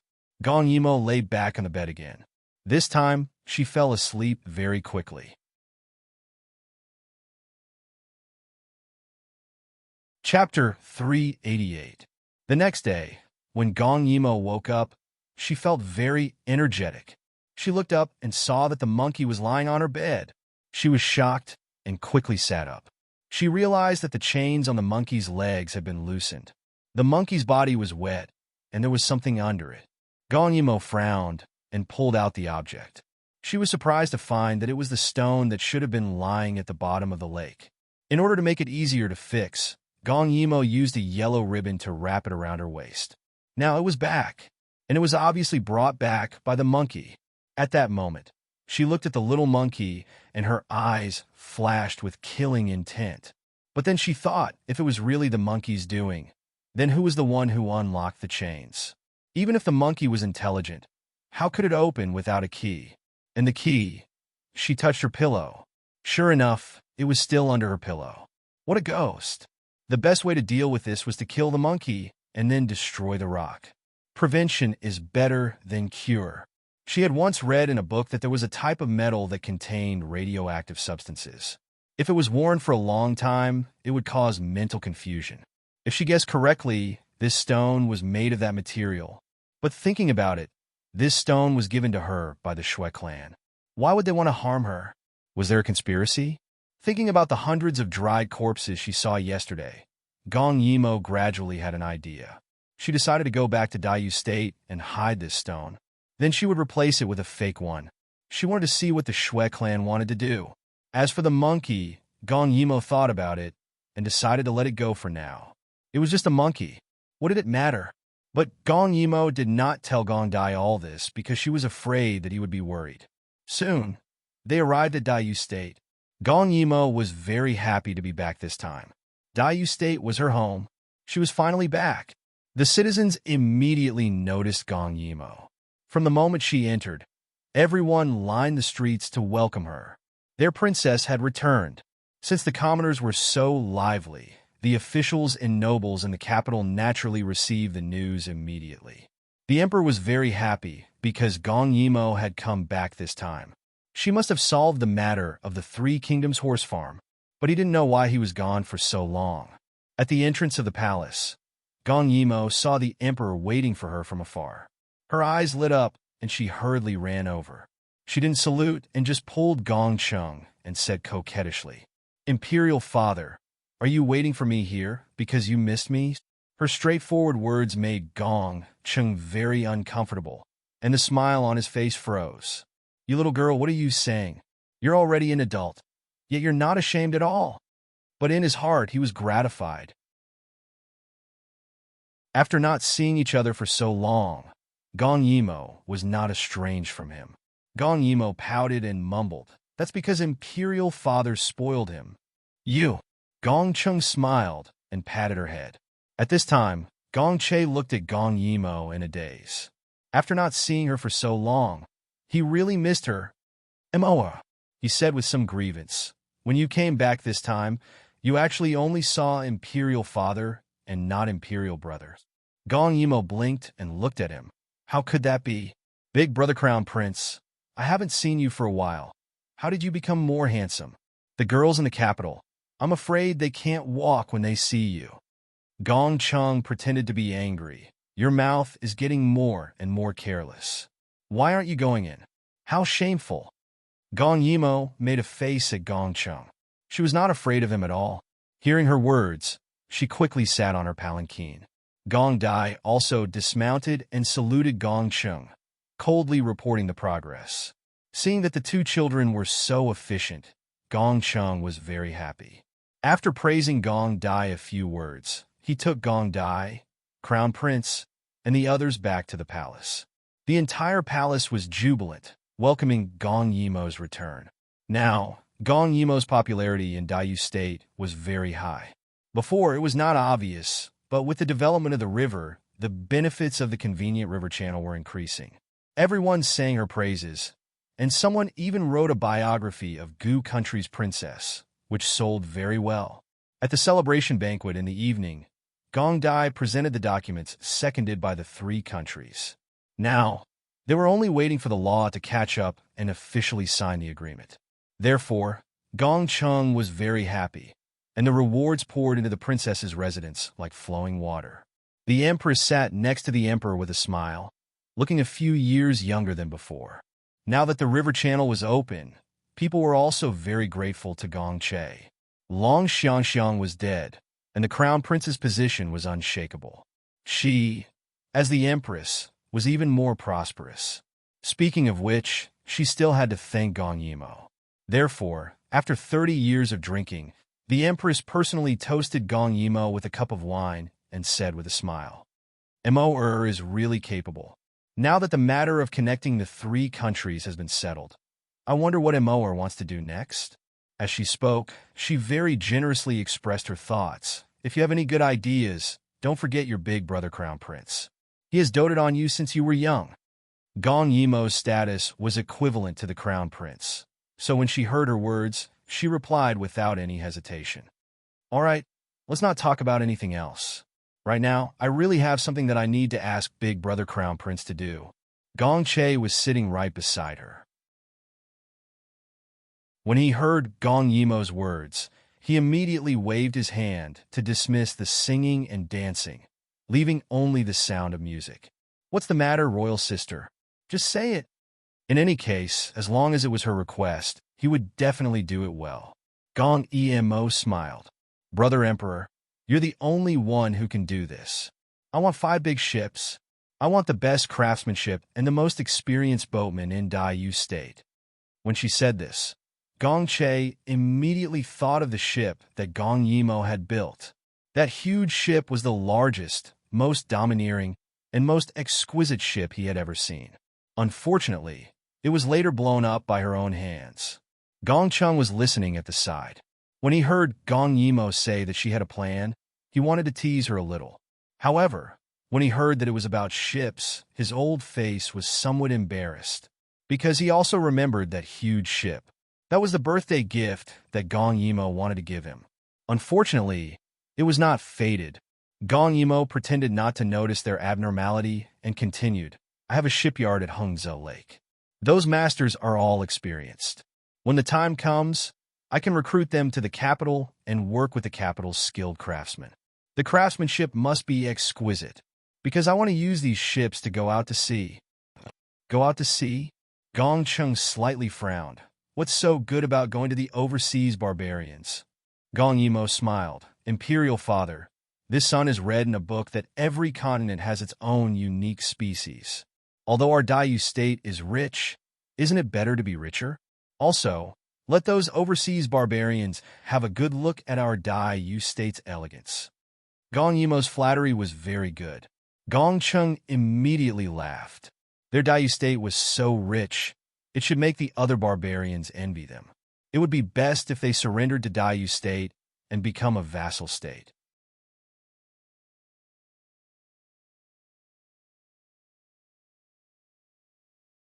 Chapter 389. Gong Che responded, "This matter is easy to handle. Imperial Brother will do it as soon as possible." However, he was the same as Gong Chung. He felt that there was not much benefit in going out to sea to other places. He also felt that Daiyu State was currently the richest country. If they went out to sea to trade with foreigners, it would definitely be Daiyu State that would suffer losses. However, this was Moer's request. If she wanted to do it, he would not ask for the reason. However, it was a ship going out to sea. He had to seriously supervise it. If something went wrong, Imperial Sister would definitely blame him. Gong Che had never thought of letting Gong Yimo go out on the ship herself. Seeing that the two of them weren't in high spirits, Gong Yimo smiled. She had to explain herself, lest each and every one of them become happy for her and turn the sea trade into a parade to show off their country's prestige. When the time comes, she'll have face, but what she wants is real benefits. There were no outsiders at the moment.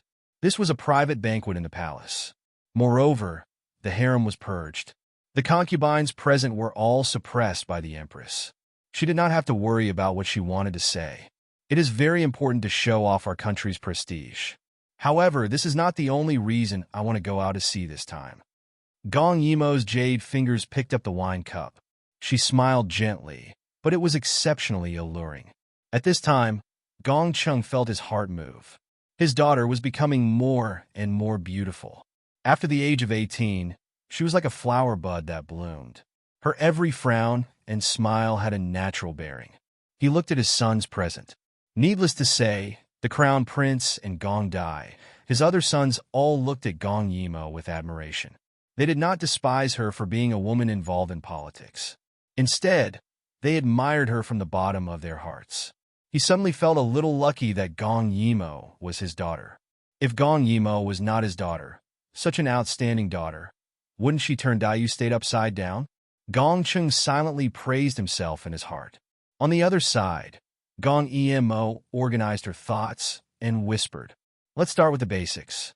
There are many places in Dayu State that have fertile soil and plenty of rain, so there is no shortage of food. However, there are also many places that are dry and barren, so there is a shortage of food.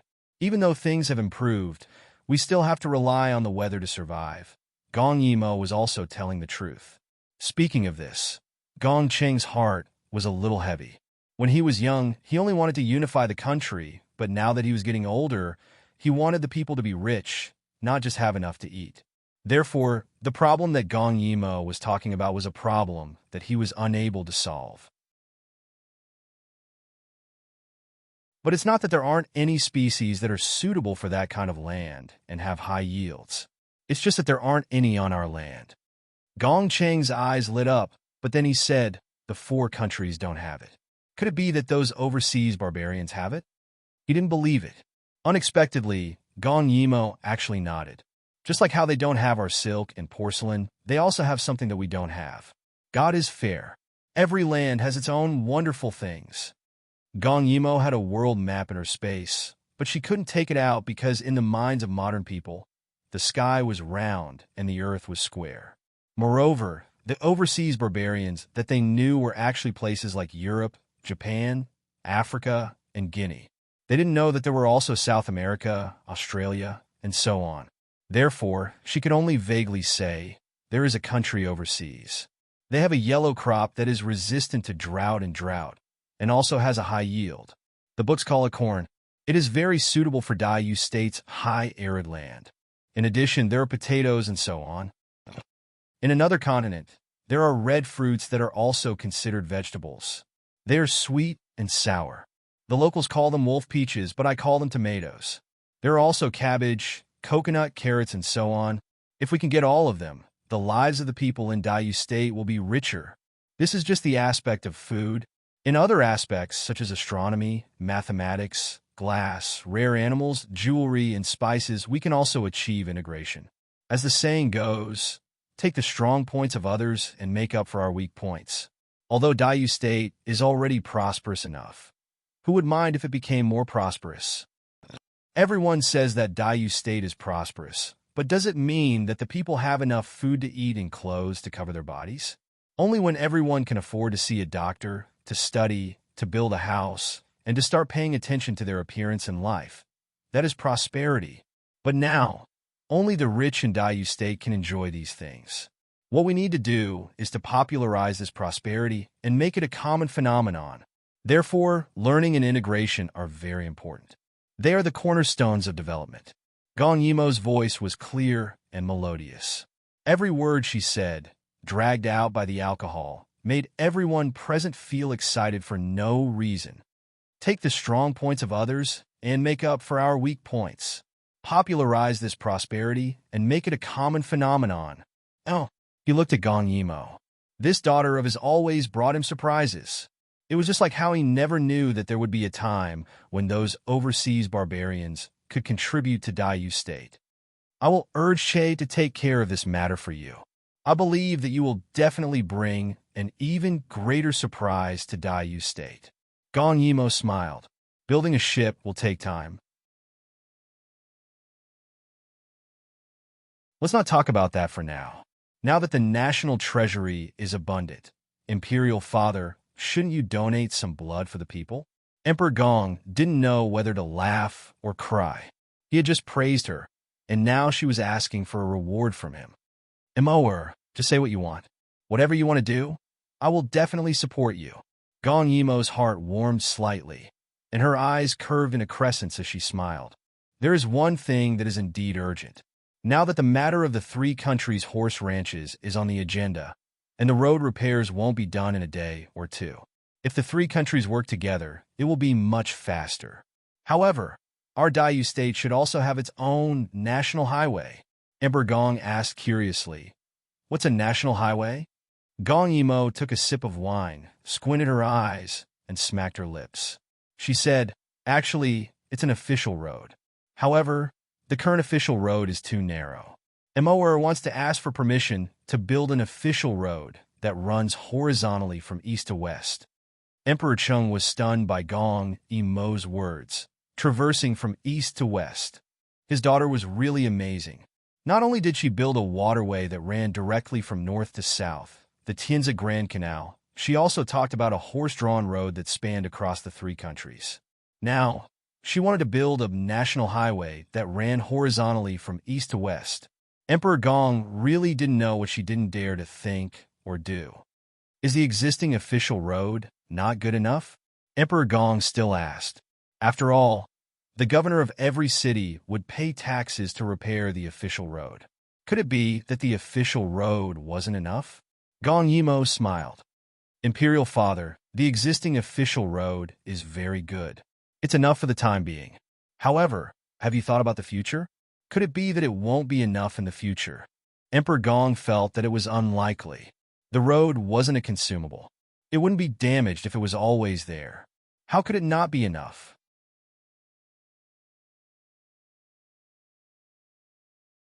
Chapter 390. Gong Yimo reached out to pour herself a cup of wine and said casually, "The so-called official roads are just roads built by the local governor for daily convenience. Many places are very narrow. Not to mention horses, we have to take a detour up and down the mountain when we encounter a mountain. It's extremely inconvenient for transportation. In my opinion, rather than official roads, it's better to call them small roads." Everyone present listened to her attentively, because as long as it came from her mouth, it was a feasible and important matter that would benefit the country and the people. Her voice was like heavenly music, and this resplendent hall was now under her command. She continued, "The official roads are narrow. Even so, it's still enough. However, Dayu State has developed for hundreds of years, and the population is increasing. These official roads that meet the daily needs may not be enough in the future. What I want is a road that can be used for commerce." Gong Chung frowned slightly. He thought of the letters from many places, saying that the population was increasing and that they needed to strengthen control. What about the national roads that Immerse mentioned? Gong Yimo smiled, put down her wine cup, and said loudly, "The national roads, as the name suggests, are the roads of a country. In the future, the waterways will be smooth, and the horse farms of the three countries will trade with each other. The domestic transportation of goods will definitely be faster. After all, the faster the transportation, the more profits. Time is money. However, the further west we go, the harder the road is to travel. Many places even have to take a big detour. Therefore, I want to use the existing foundation of the official roads to widen the roads and reduce the length of the roads by opening up the mountains. I want to use tough means to open up a more convenient road for transportation." Gong Chung finally understood that Gong Yimo wanted to use a sharp weapon to open up a road. This realization made him sit up slightly, and a wide and flat road suddenly appeared in his mind. If there really was such a road, whether it was transportation or military reports, it would be much more convenient in the future, especially the military. Now that the four countries were at peace, it was fine. Once there was a problem, there would be a wide road to deploy troops and seize the opportunity. But after all, he was still not far-sighted enough. He did not understand the development maxim of the later generations. If you want to get rich, you have to build roads first. In order to control the gap between the rich and the poor from the beginning, this road was imperative. Moreover, it was mainly a horse track now. Gong Yimo didn't need cement, asphalt, steel bars, and iron mesh, so the project was much simpler. Gong Chung pondered for a long time before he finally said, "You, You just returned, and you're already so worried.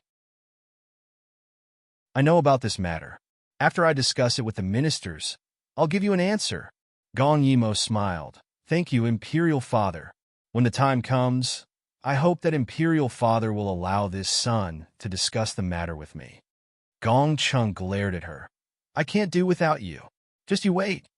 Gong Yimo smiled. Anyway, she was not in a hurry. In this life, she still had a lot of time to squander. He was only 18 years old. It was the age for him to achieve great things.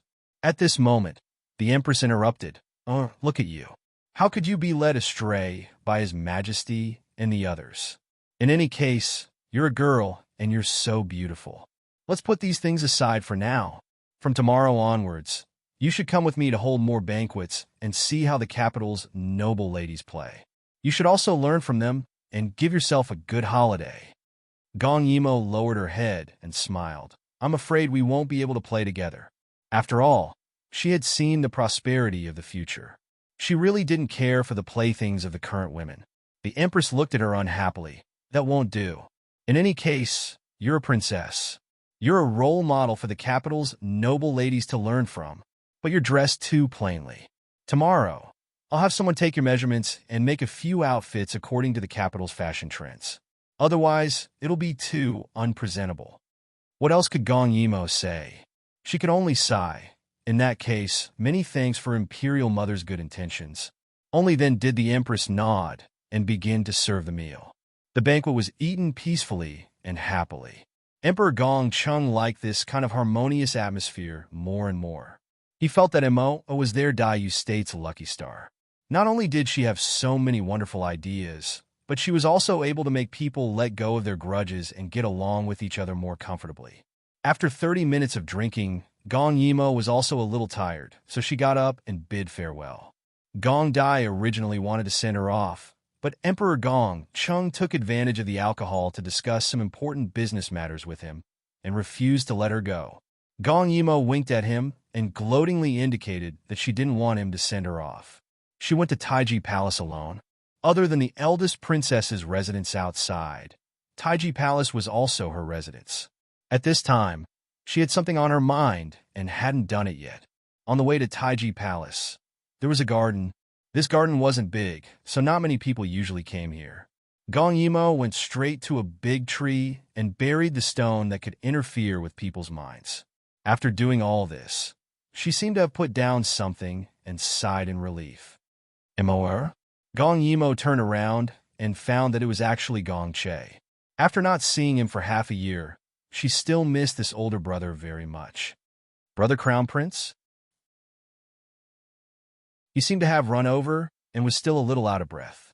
When Gong Che saw her, he quickly calmed his breathing and revealed what he thought was his best smile as he walked towards her. Immerse, I missed you so much. His words were completely natural, but when he saw that Gong Yimo was a little stunned, he quickly added, Girl, you are becoming more and more wild. You left for half a year. I'm afraid that you have already forgotten about Brother Crown Prince beyond the highest heavens. Gong Yimo quickly smiled. Because she drank a little wine, her face was still a little red. When she smiled, her watery eyes were especially charming under the illumination of the palace lanterns at night. Brother Crown Prince, what are you saying? How could I forget you? As she spoke, she took out something from her space. It was a jade hairpin. The shape was very sharp, and the carving was very simple, but she handed it over with both hands. Look, I even specially brought you a gift when I came back.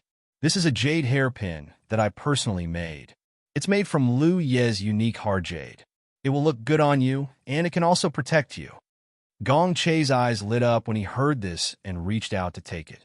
He looked at Gong Yimo with an uncontrollable tenderness, but he was no longer afraid because his illness had completely recovered. When he was aroused, his eyes would no longer turn red. So when he looked at Gong Yimo, his gaze was scorching and bold. It's rare for you to think of me like this. He felt sweet in his heart and wished that he could pull this lovely person in front of him into his embrace. But he couldn't. He suppressed it and said in a low voice, You were gone for so long. Did you know that my illness has completely recovered? Gong Yimo's eyes lit up when she heard this. She took a few steps forward and looked at him carefully. You're really completely recovered? That's really great. She was sincerely happy. Gong Che nodded and used his fingers to gently stroke her hair, as if he was tempted. His eyes were burning with love. And everything is fine. All of this is thanks to you.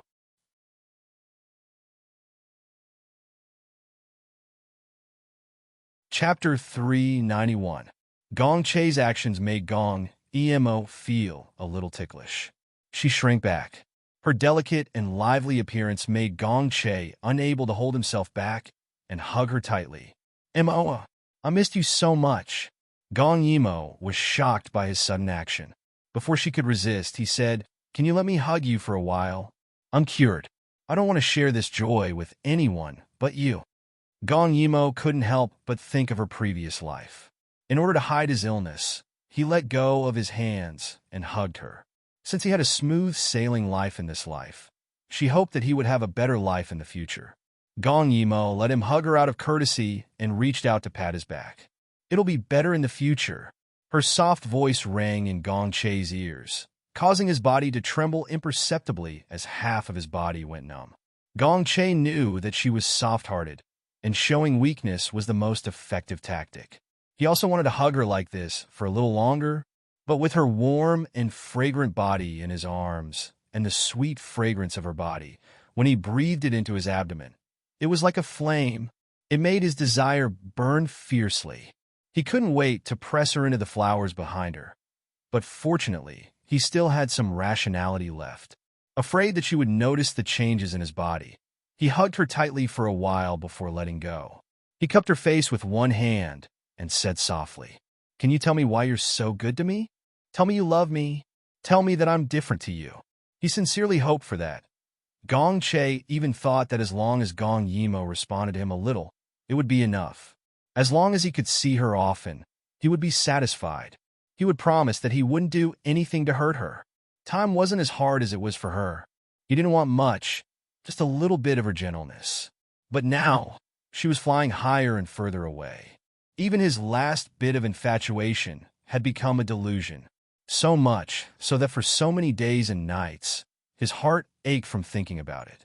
Every time he thought about it, he wanted to tie Emo to his bed so that he could do whatever he wanted. Gong Che's passionate gaze made Gong Emo a little uncomfortable. It was as if she was being roasted on something. She laughed awkwardly. Why do you ask so many questions? You're my brother, and you treat me well. Of course, I have to repay those who treat me well. What if I'm not your brother? Gong Che asked subconsciously, but it hit the nail on the head. Gong Emo was shocked and tried to comfort him. What are you saying? You were born to be my brother. So if there's anything good, I definitely won't forget about you. But I really hope that I'm not your brother. That way, I can use force to take you, possess you, and plunder you. Gong Che sighed deeply. I don't want those benefits. I only want you, little idiot. So Imperial Brother is here? Gong Dai's cold voice had a trace of a smile. He seemed to be in a good mood. Gong Che secretly gritted his teeth. Why did Gong Dai appear every time he wanted to have some private time with Emo? He was even wondering if there was a spy by his side. Gong Emo took a step back and looked at Gong Dai. She found that he wasn't angry. Because he drank some wine, his pale face had a trace of red. It was strange that he gave off the feeling of an immortal descending into the mortal world. Imperial Father was looking for you. I didn't expect you to be here. He walked towards Gong Emo. His tall and slender figure was already a head taller than Gong Emo. Standing beside her, he was especially eye-catching. Gong Che was a little angry. He said in a low voice, Is that so? Imperial Father, what's the matter?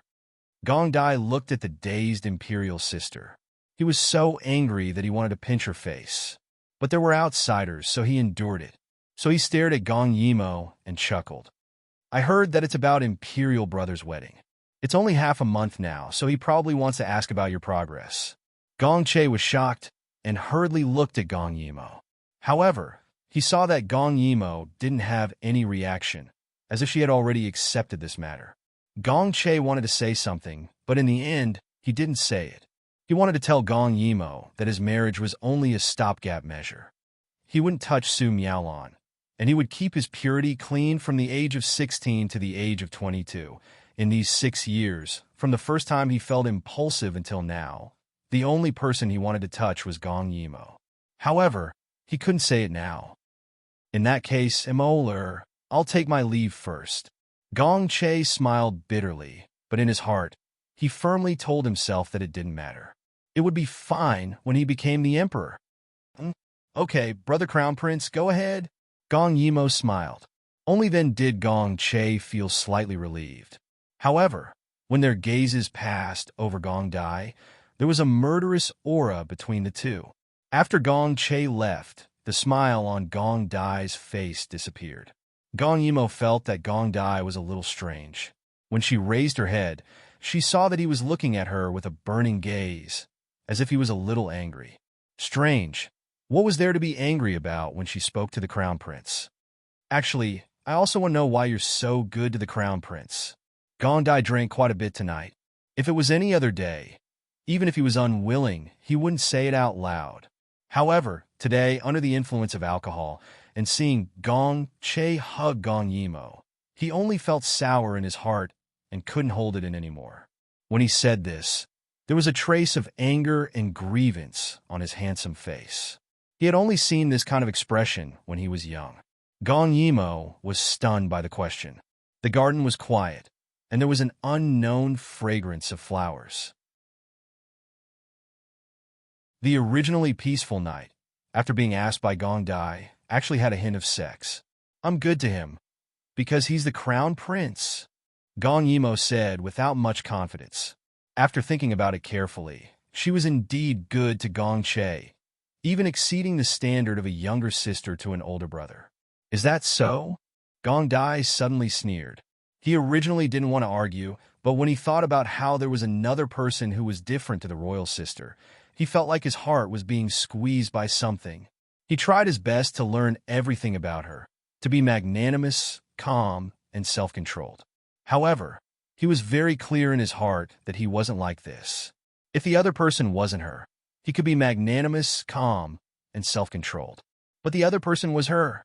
He only wanted to follow his heart and tie her to his side. He wanted her to only see him, to only be good to him, to only smile at him.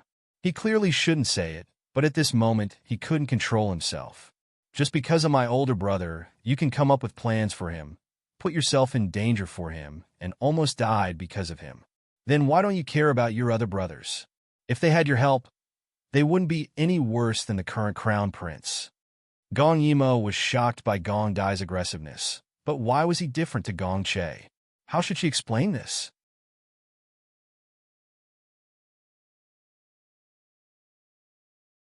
Chapter 392. After she let go of her hatred, Gong Che, as the person she loved, hated, and was most familiar with in her past life, was naturally different to her. However, this difference didn't have much meaning. It was more like a thought. For example, in her past life, she hoped that he would be able to secure his position as the Crown Prince and that he would recover from his illness sooner. In this life, she did it. It was more like she was completing one of her regrets and cutting off all the grudges and entanglements. After being reborn, she also understood Gong Che. It was only because he betrayed her that she couldn't untie the knot in her heart, so she treated him well without any other intentions. And since he treated her well, she felt that politeness demands politeness and wouldn't be touched. I treat him well.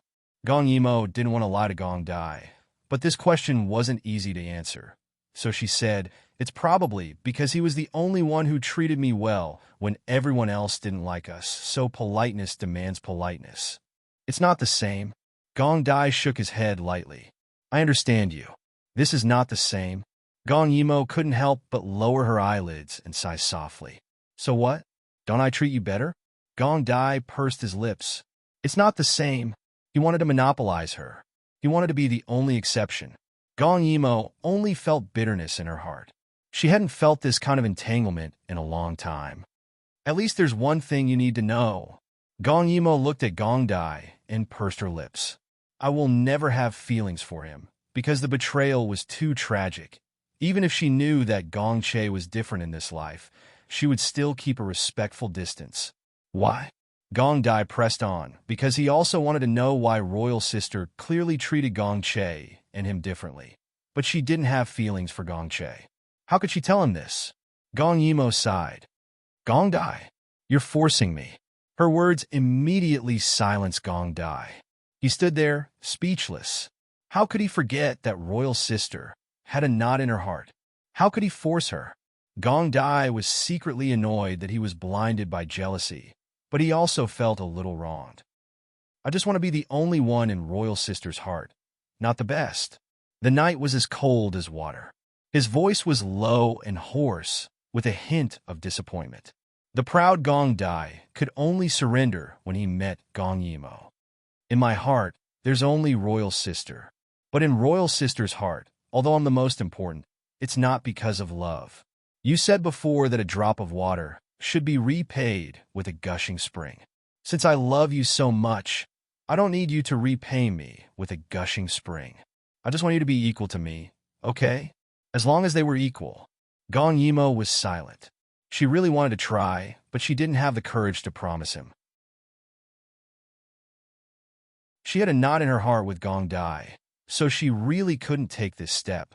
But she looked at Gong Dai. His gaze was so firm, as if he wouldn't back down no matter what. How could she reject him like this? She sighed, took a step forward, and straightened his collar. Her little face was wrinkled, as if she was thinking about something. Their breaths were so close. Her actions were so gentle, like a wife sending her husband off. Seeing her like this, Gong Dai couldn't say anything to make her feel awkward. He just looked at her face, as if it was imprinted in the deepest part of his soul. Gong Dai, I think I treat you differently. Her white fingertips rested on Gong Dai's chest. Gong Yimo suddenly spoke, and for the first time, she was so serious. There are some people that I may treat differently, but I have my reasons. For example, Kim Yoon or Launching Wooji. But you are an accident. Originally, I should treat you the same way I treat Gong Che. I wouldn't have any feelings for you. Her words shocked Gong Dai. He wanted to catch something, but because it was too fast, he didn't catch it. He listened to her continue. Originally, we shouldn't have come to this step, but you forced me to face my heart. I shouldn't have feelings for you, but I did.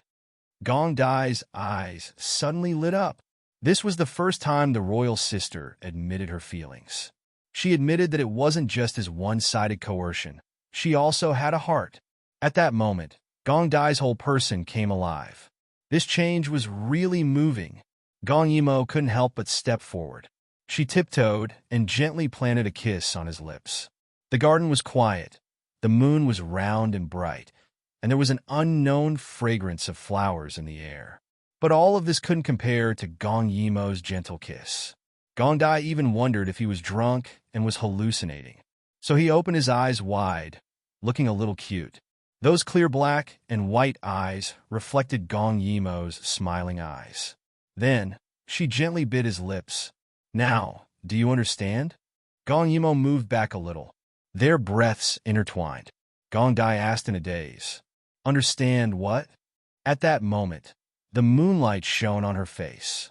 Her eyes were full of stars. I understand. In my heart, you are not the best, but the only one. Gong Yimo blinked. The only exception. Gong Dai's heart thumped. Gong Yimo said seriously, if one day I can overcome this hurdle, then I will be with you. This was an unexpected gain. Gong Dai was so happy that he wanted to hug her and spin her around. At this moment, he thought that the hurdle Gong Yimo was talking about was that she still couldn't accept the feelings between blood relatives. He didn't know that it was much more difficult than that. But what did it matter? He was already satisfied and didn't care anymore. Royal Sister had him in her heart. He wasn't the most important person, but the only exception.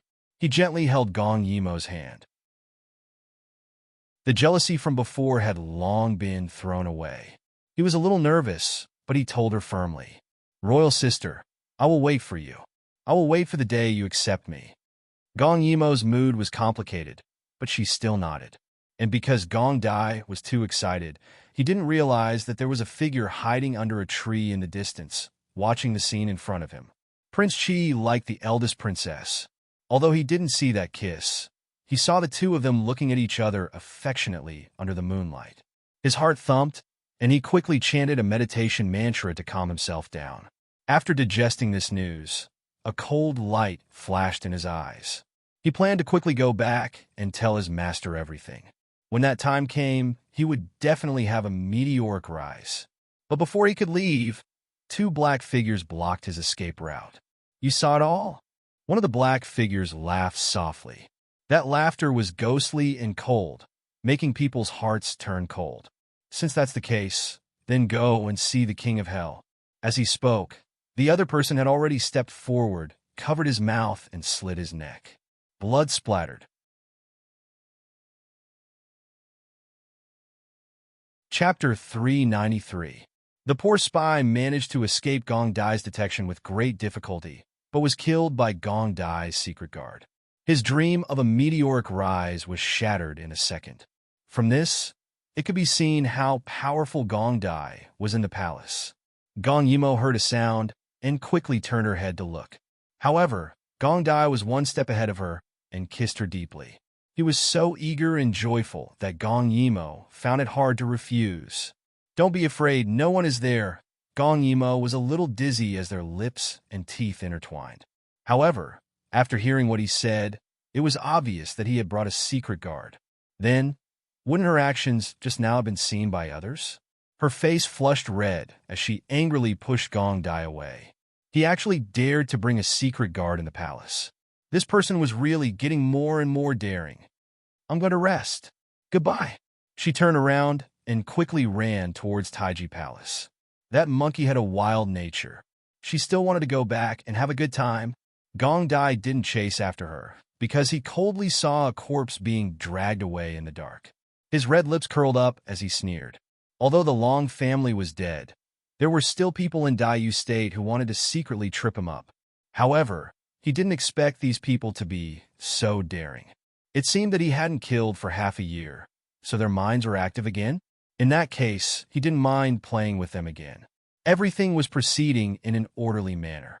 A few days passed. The emperor was very happy about Gong Yimo's return. Moreover, the things she said were also in the process of being built. This made Gong Cheng eager to get into action. He couldn't wait to join these young people in a big fight. However, extreme joy turned to sorrow. He suddenly fell ill. Gong Yimo served him medicine at the side and muttered, "Imperial Father, I really have to hand it to you. You can still get a fever in this kind of weather. You're already an adult, but you still make people worry." Gong Cheng pretended to be angry and said with a fierce face, "You're becoming more and more lawless. Is Jun someone you can teach?" But as soon as he said that, he coughed a few times. Gong Yimo saw this and stuck out her tongue unhappily. But she still hurriedly put the bowl of medicine aside and handed him a handkerchief. Gong Yimo frowned and said to Chang Shi, who was beside her, "Eunuch Chang Shi, why did Imperial Father suddenly fall ill? What's going on?" In his impression, the emperor's health was particularly good. Although he had passed away very early in his previous life, in this life, he had already passed the age of 42. He should not have any more problems. Chang Shi wanted to say something, but stopped. Gong Cheng glared at him, and then said to Gong Yimo, "What do you mean what's going on? How can people not get sick?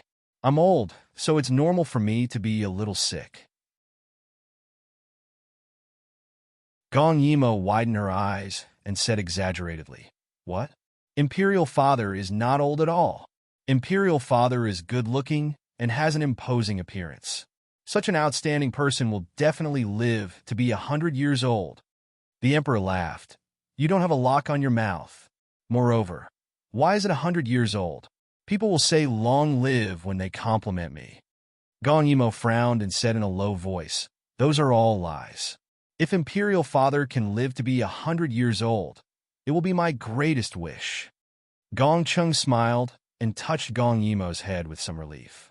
This daughter of his, although she has been crafty since she was young, but sometimes, when she was sincere to people, it really moved people. She would not say those empty words. Every word she said was very honest and sincere. Sometimes, he really hoped that Gong Yimo was really his and Shulian's child. I'm very clear about my body. I'm afraid it's a little difficult to live to be 100 years old. At this time, Gong Chung was like an ordinary rich man, complaining to his children. So, when you're alive, you have to be filial to me. Your Majesty. The white-haired Chong, she helplessly shouted. How could the emperor curse himself like that? But Gong Chung didn't care and smiled. It's the truth.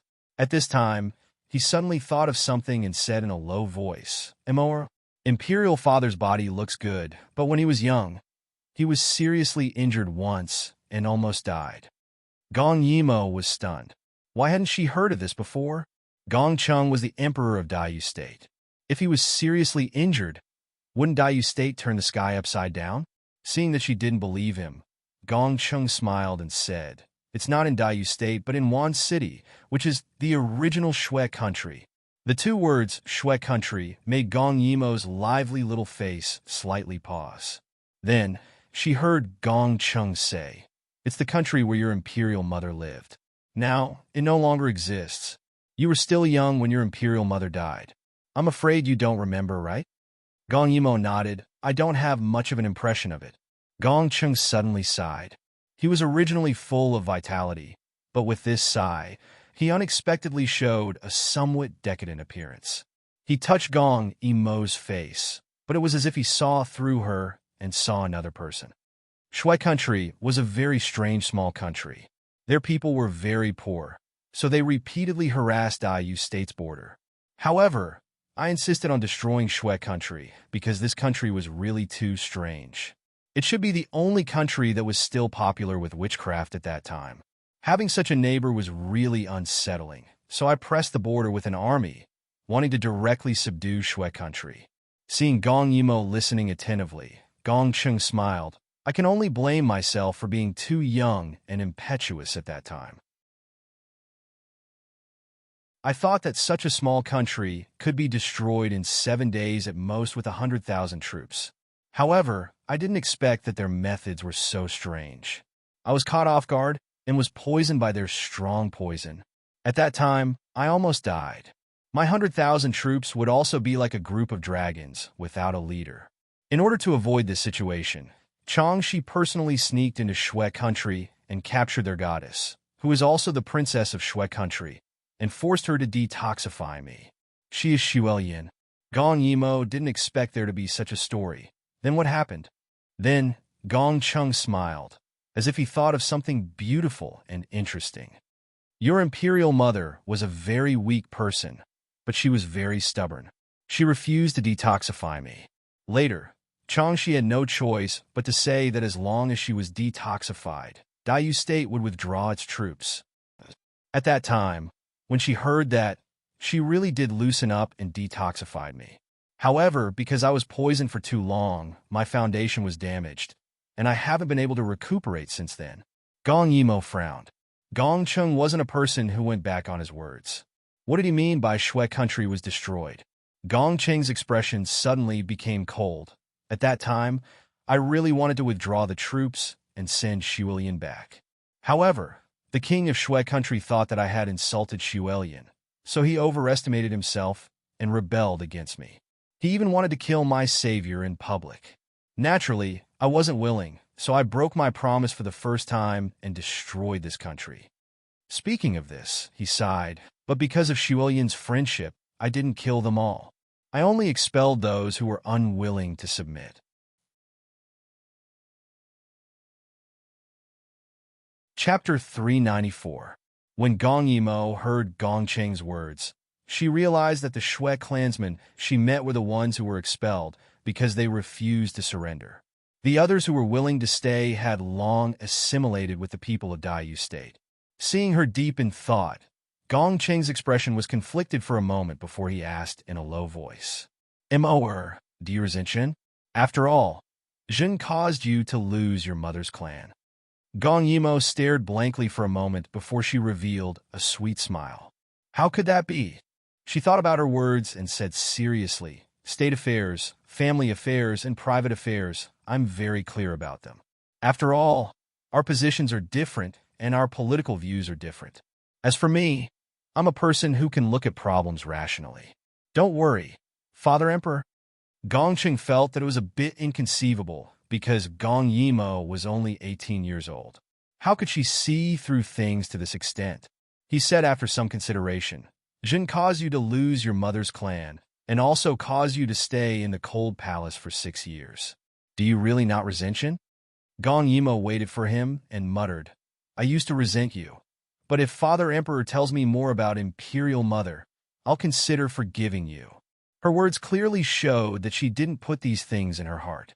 She was always like this, magnanimous, but pretending to be heartless. Gongqing's heart was filled with mixed feelings. He was gratified and guilty. What virtue did he have to be able to pick up such an outstanding daughter?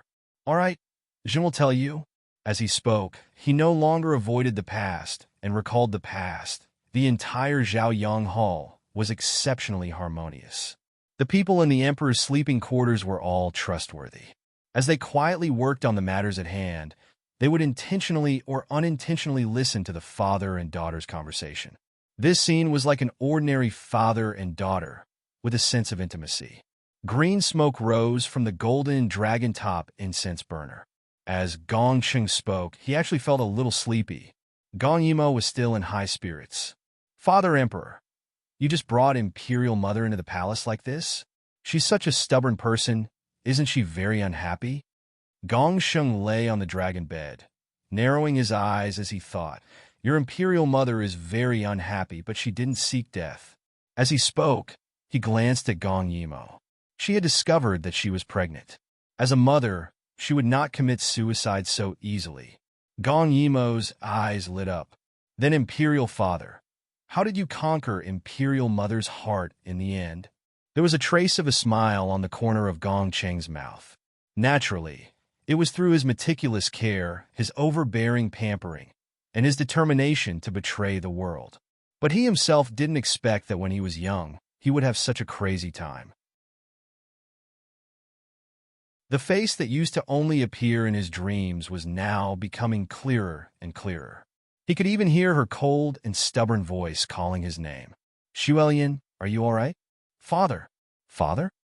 Gong Yimo was waiting for him to reply, but she found that he had already fallen asleep. She saw His Majesty sleeping so soundly and breathed a sigh of relief. When Gong Yimo came out of the room, he whispered, Princess is really capable. His Majesty has been suffering from insomnia and dreams recently. Even in his dreams, he frowned. It's rare for him to sleep so soundly today. Gong Yimo said, Just now Imperial Father said that he was poisoned when he was young, and his body is not recovered. Is there no solution? At the mention of this, Changshi wrinkled his old face and said helplessly, the poison was too toxic. Even if it was detoxified later, it would still leave behind hidden dangers. Every time it was cold, His Majesty would have a splitting headache. When Imperial concubine Shui was still alive, there was no way to cure the root of the illness because it required the Snow Clan's Snow Ganoderma. But the Snow Ganoderma grew in the Snow Clan's legendary treasure cave. The Snow Clan members who knew where the cave was all died when the Snow Country was destroyed. So His Majesty's illness was incurable. The words Snow Clan's treasure cave made Gong Yimo raise her eyebrows. Imperial Father often has headaches. Why don't we know about it? Changshi said, His Majesty does not want anyone to know about this. If His Majesty had not told you about this today, I would not have told you so much. Gong Yimo snorted. You want to save face to suffer. Little granite. Changshi pinched the horsetail whisk and said, Is this something you should say? All right, His Majesty is asleep. This servant will keep watch. Princess, quickly go and rest. Gong Yimo said, All right, but if Imperial Father has any abnormalities, you must immediately come and tell me. Yes. Quickly go. Changshi respectfully sent her out of Zhaoyang Palace Hall, and only then did Gong Yimo return to Taiji Palace Hall. Recently, because the emperor was ill, Gong Yimo did not leave the palace and had been staying in the palace. But when she returned today, she found that the palace servants were trembling in fear. Gong Yimo thought for a moment and knew that it must be Gong Dai who came. That guy was really becoming more and more unrestrained. Gong Yimo had all the palace servants leave, and she walked into the room. She saw that Gong Dai was indeed in her room, looking at a painting. It was a simple doodle from when he was young. The painting was of the cute and aloof Gong Dai when he was young. Time passed quickly. At that time, she was only 12 years old, and now she was 18 years old. 6 years had passed very quickly, and Gong Dai was the same. He had changed from a delicate and cold little bun to a handsome and cold young man. Just one side profile was exquisite and perfect, but it gave people a feeling of being detached from the world. Although he was dressed in black, who wouldn't associate him with a banished immortal? Hearing the sound, Gong Dai turned his head slightly. The moment those slightly raised black jade eyes glanced over, Gong Yimo actually felt her little heart beat a few more times. Then she said fiercely, "You rascal, can't you restrain yourself a little in the palace?" Gong Dai smiled slightly and walked towards her. "Royal sister, do you mean that it's okay to do it outside the palace?" "That won't do." Gong Yimo took a few steps back and said sternly, "Also, if you want to talk, then talk. You're not allowed to come so close to me." Gong Dai blinked when he heard that. Clearly, he still had that cold and handsome face, but Gong Yimo felt a little wronged. "I'm going to leave in a while. I just want to take a look at you. I'll leave after taking a look." How could Gong Yimo be ruthless when he said that? Anyway, the palace servants had been sent away by her, so it should be fine. Seeing that her expression had softened, Gong Dai quickly went forward and put his hands around her waist. Gong Yimo found herself sitting on Gong Dai's lap in an embarrassing position. Her face flushed red. "Wait!" Gong Dai's clear eyes looked at her unblinkingly, as if she was the one with dirty thoughts. "Where are your hidden guards?" Gong Dai smiled lightly. "They're not here. I sent them out." Gong Yimo then relaxed slightly. After relaxing, she despised herself. Gong Yimo, you're done for." Your first reaction was not to push him away, but to be afraid that someone would see. She put on a serious face. "Since you've seen, can you leave now?" Gong Ju raised his eyebrows slightly. What if he wanted more after seeing it? What should he do?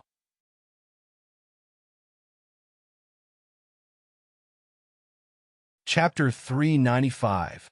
Gong Yimo immediately sensed his intentions and hurriedly said, "Wait, I have something important to tell you."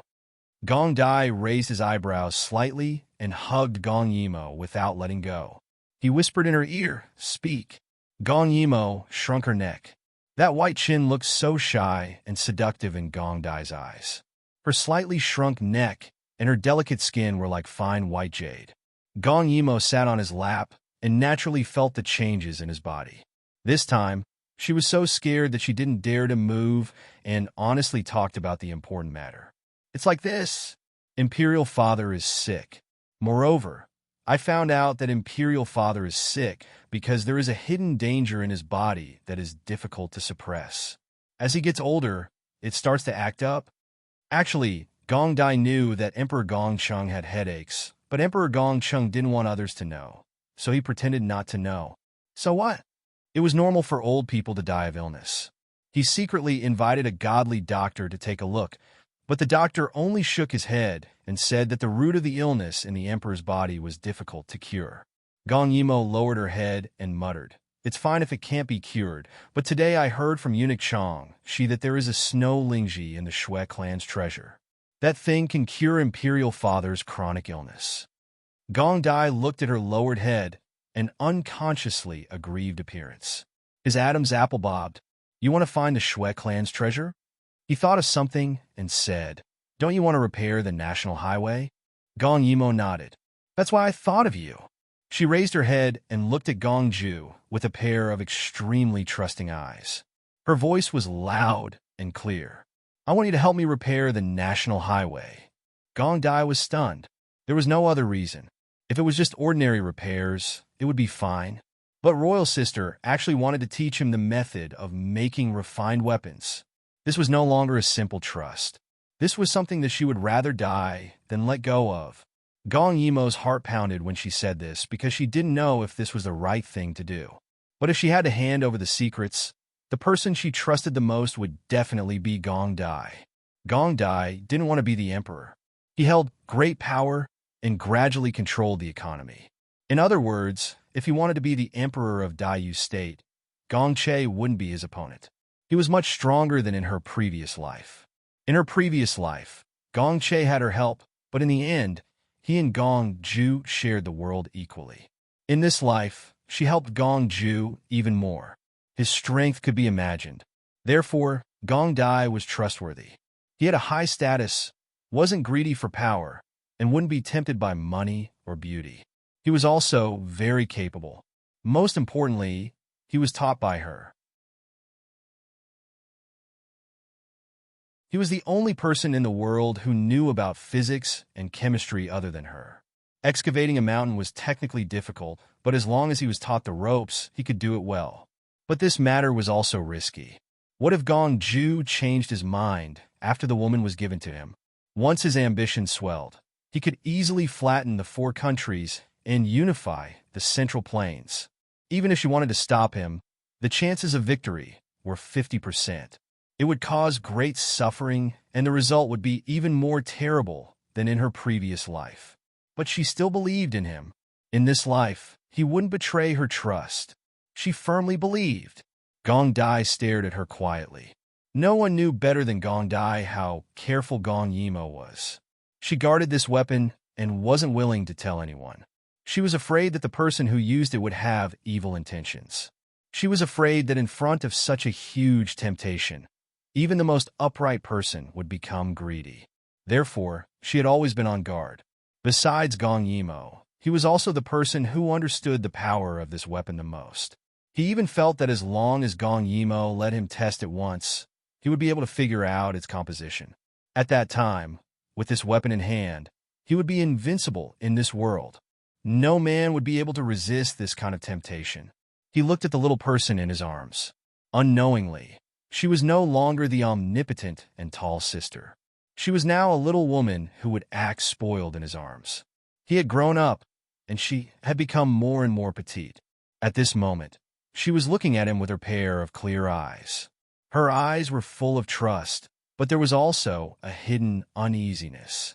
This thing, in her heart, was perhaps more important than her life, but she was willing to give it to him. Gong Dai couldn't hold back anymore. He hugged her and kissed her. She seemed to be a little dazed. Her small mouth was slightly open, giving him a chance to deepen the kiss. Gong Yimo was talking to him about serious matters, but he suddenly attacked her. She wanted to resist, but her body was held tightly. However, as he became more and more skilled at kissing, her body was melted by his body temperature and turned into a puddle of spring water. Bastard. She wanted to talk about serious matters. The room was quiet, but some suspicious and ambiguous sounds could be heard. They were entangled and breathing heavily. Yes, yes. Gong Yimo reached out her small hand to push him away, but her eyes were moist. She couldn't wait to be moistened by him. Gong Dai was pushed away by her, but he hugged her and kissed her fiercely before he was willing to stop. Seeing her red lips, Gong Dai looked down and gritted his teeth. I'll go find the Snow Clan's treasure. You go repair the national highway. Gong Yimo was stunned, but she saw Gong Dai looking at her as if he hadn't had enough. I don't think I will change. If you leave it to me, it will be absolutely safe. But I don't want you to be immersed in the worry that I will change at any time. Gong Yimo was a little ashamed. Trusting him was one thing, but worrying about him was another. Seeing her lower her head and shyly shrink into his arms, Gong Dai suddenly felt like he was raising a daughter. It made his lips curl up slightly. He followed her in everything, coaxed her, loved her, and didn't want to let go of her for a moment. Wasn't it just raising a rare treasure? But Gong Dai suddenly frowned. Gong Yimo looked at him, thinking that he had changed his mind. Gong Dai said with a little annoyance, "But if I do this, won't I have to be separated from you again? Royal sister, you really know how to torment people." Gong Yimo heard this and glared at him angrily. This is a good opportunity to perform meritorious deeds. Here, I'll give it to you for free. Gong Dai laughed. It was good enough that he didn't usurp the throne. Why would he care about meritorious deeds? That won't do. I don't want father's reward. I want your reward. As he said this, he once again sucked on Gong Yimo's lips. Gradually, he had an idea in his heart. Now that Dayu State was peaceful and the four countries were peaceful, the royal sister's wish was about to be fulfilled. And if the bank in his hands were to develop for another 2 years, there would be no one in the four countries who could rival him. Since that was the case, he would find his imperial sister after finding the snow racer mushroom. Then they would finish building this national highway together. When the time came, he would take imperial sister and live in seclusion. It would be fine if he traveled around the countries or lived in seclusion, because he could no longer control himself. Yes, he had decided. When he found the snow Gynoderma and went to look for her, he would ask for her hand in marriage. By then, he would be 18. He could have a good taste of the lovely person in his arms. Moreover, he could feel that the royal sister's resistance was getting weaker and weaker. She was only one step away. Perhaps he needed an opportunity? Chapter 397. Gong Yimo naturally did not know any of this. She was only thinking, why did the emperor suddenly fall ill? He was clearly fine before. Then she felt a little vexed. She should not have come back. She should have stayed by the emperor's side. When Gong Yimo arrived, the room was already filled with imperial physicians. They were shocked to see Gong Yimo enter. The emperor's illness had to be kept a secret. No one dared to leak it. How could Gong Yimo care about them? Seeing the princess arrive, everyone retreated to the side so that she could sit by the emperor's bed. At this moment, the emperor's complexion was very bad. His forehead was covered in cold sweat, and he was muttering something.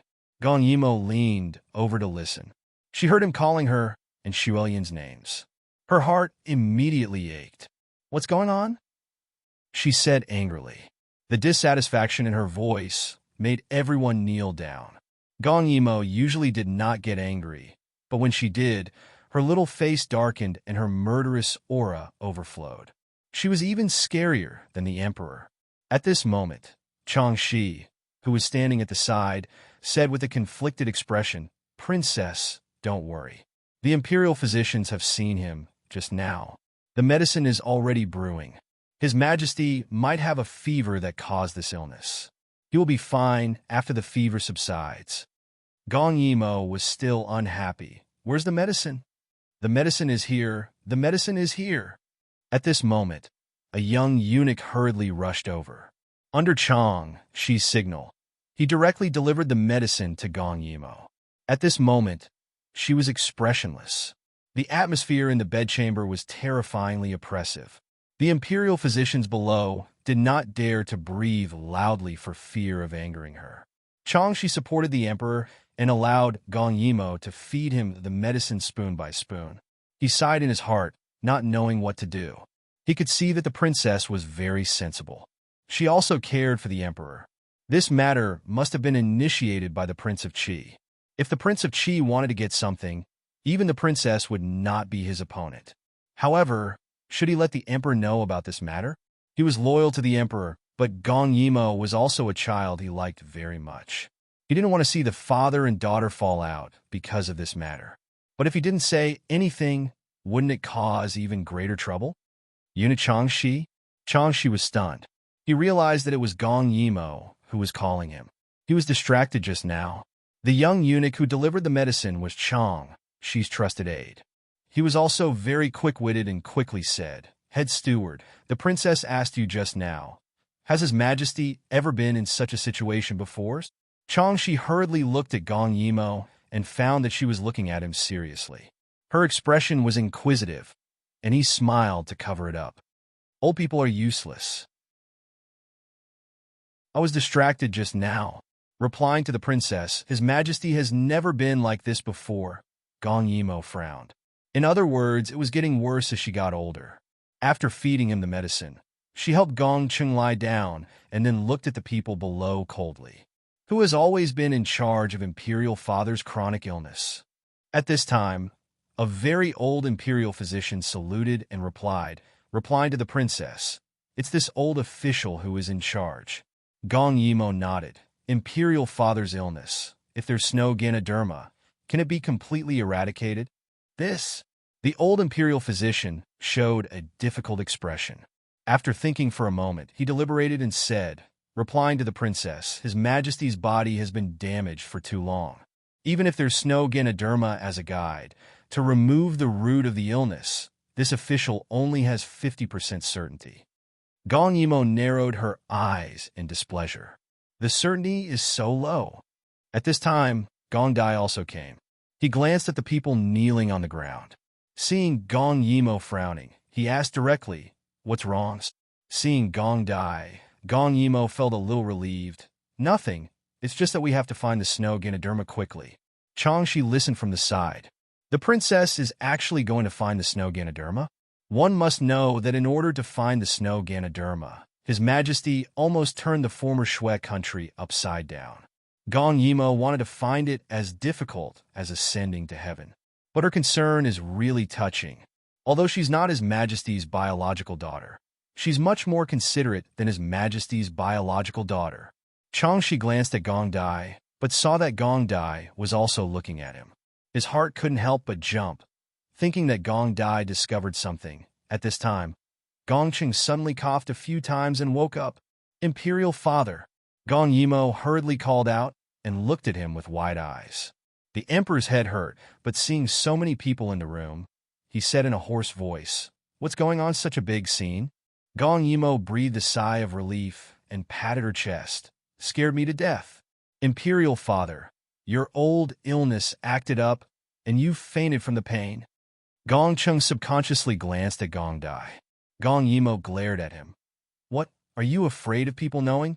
Imperial Father, your health is more important. Everything else is empty. I've decided to go find the Shui country's treasure and find the snow Ganoderma for you. No, Gong Cheng suddenly said in a hurry, but because he said it too quickly, he couldn't help but cough a few times.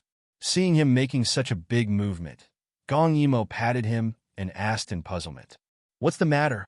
Gong Cheng's mind quickly thought of the words and whispered, Shui country is strange. Who knows what this so-called treasure is? It's too dangerous. You're not allowed to go. Gong Yimo pouted. It's hard to say whether we can find it or not. Besides, your daughter is so powerful. Even if we find it, there won't be any danger. You can rest assured. But Gong Cheng's expression was still very serious. He thought for a while and said, Jin usually doesn't have this problem, so it's not a big deal. If you really have the heart, when the trade route is developed in the future, you can keep an eye out for Jin. After all, Jin doesn't believe that the snow Ganoderma can only grow in the Shui country's treasure. If you keep an eye out for this, it's much more practical than looking for that illusory treasure. Gong Yimo felt that what Gong Cheng said seemed to be reasonable. She also didn't believe that there was a plant that could only be found in one place. It seemed that she could also ask Him Yun and Longqing Wuji to keep an eye out for her. Thinking of this, she nodded reluctantly. After Gong Dai found that Gong Yimo nodded, the emperor imperceptibly breathed a sigh of relief, and then began to drive them out. Okay, Jin is tired. You all can go out. He said so, and after waking up, he seemed to be fine. Although Gong Yimo was a little worried, she didn't want to disturb his rest, so she took Gong Dai out. As soon as they left, the imperial doctors were also driven out, leaving only a few confidants in the room. Changshi helped the emperor up, and immediately a palace servant came over and let him rinse his mouth with water. Your Majesty, why don't you let the princess look for it? Changshi asked puzzledly. He felt that with Gong Yimo's ability, she would definitely be able to find it. Gong Cheng rinsed his mouth and took the handkerchief to wipe his mouth. Finally, he held the golden silk handkerchief in his hand and said softly, It's not that Jin doesn't want her to go, but before Shulian passed away, she begged, saying that in the future, no matter what, Imo or cannot be allowed to look for the Shui country's treasure, and it's best not to contact any Shui country's people. That you're tuning in to the Romance Rendezvous YouTube channel. We're so grateful for your support, and don't forget to subscribe to join us on this incredible journey through captivating stories. Your generosity through donations truly makes a world of difference. as it's the primary source of revenue that allows me to expand and enhance this channel for you. Thank you from the bottom of my heart for being a part of this adventure.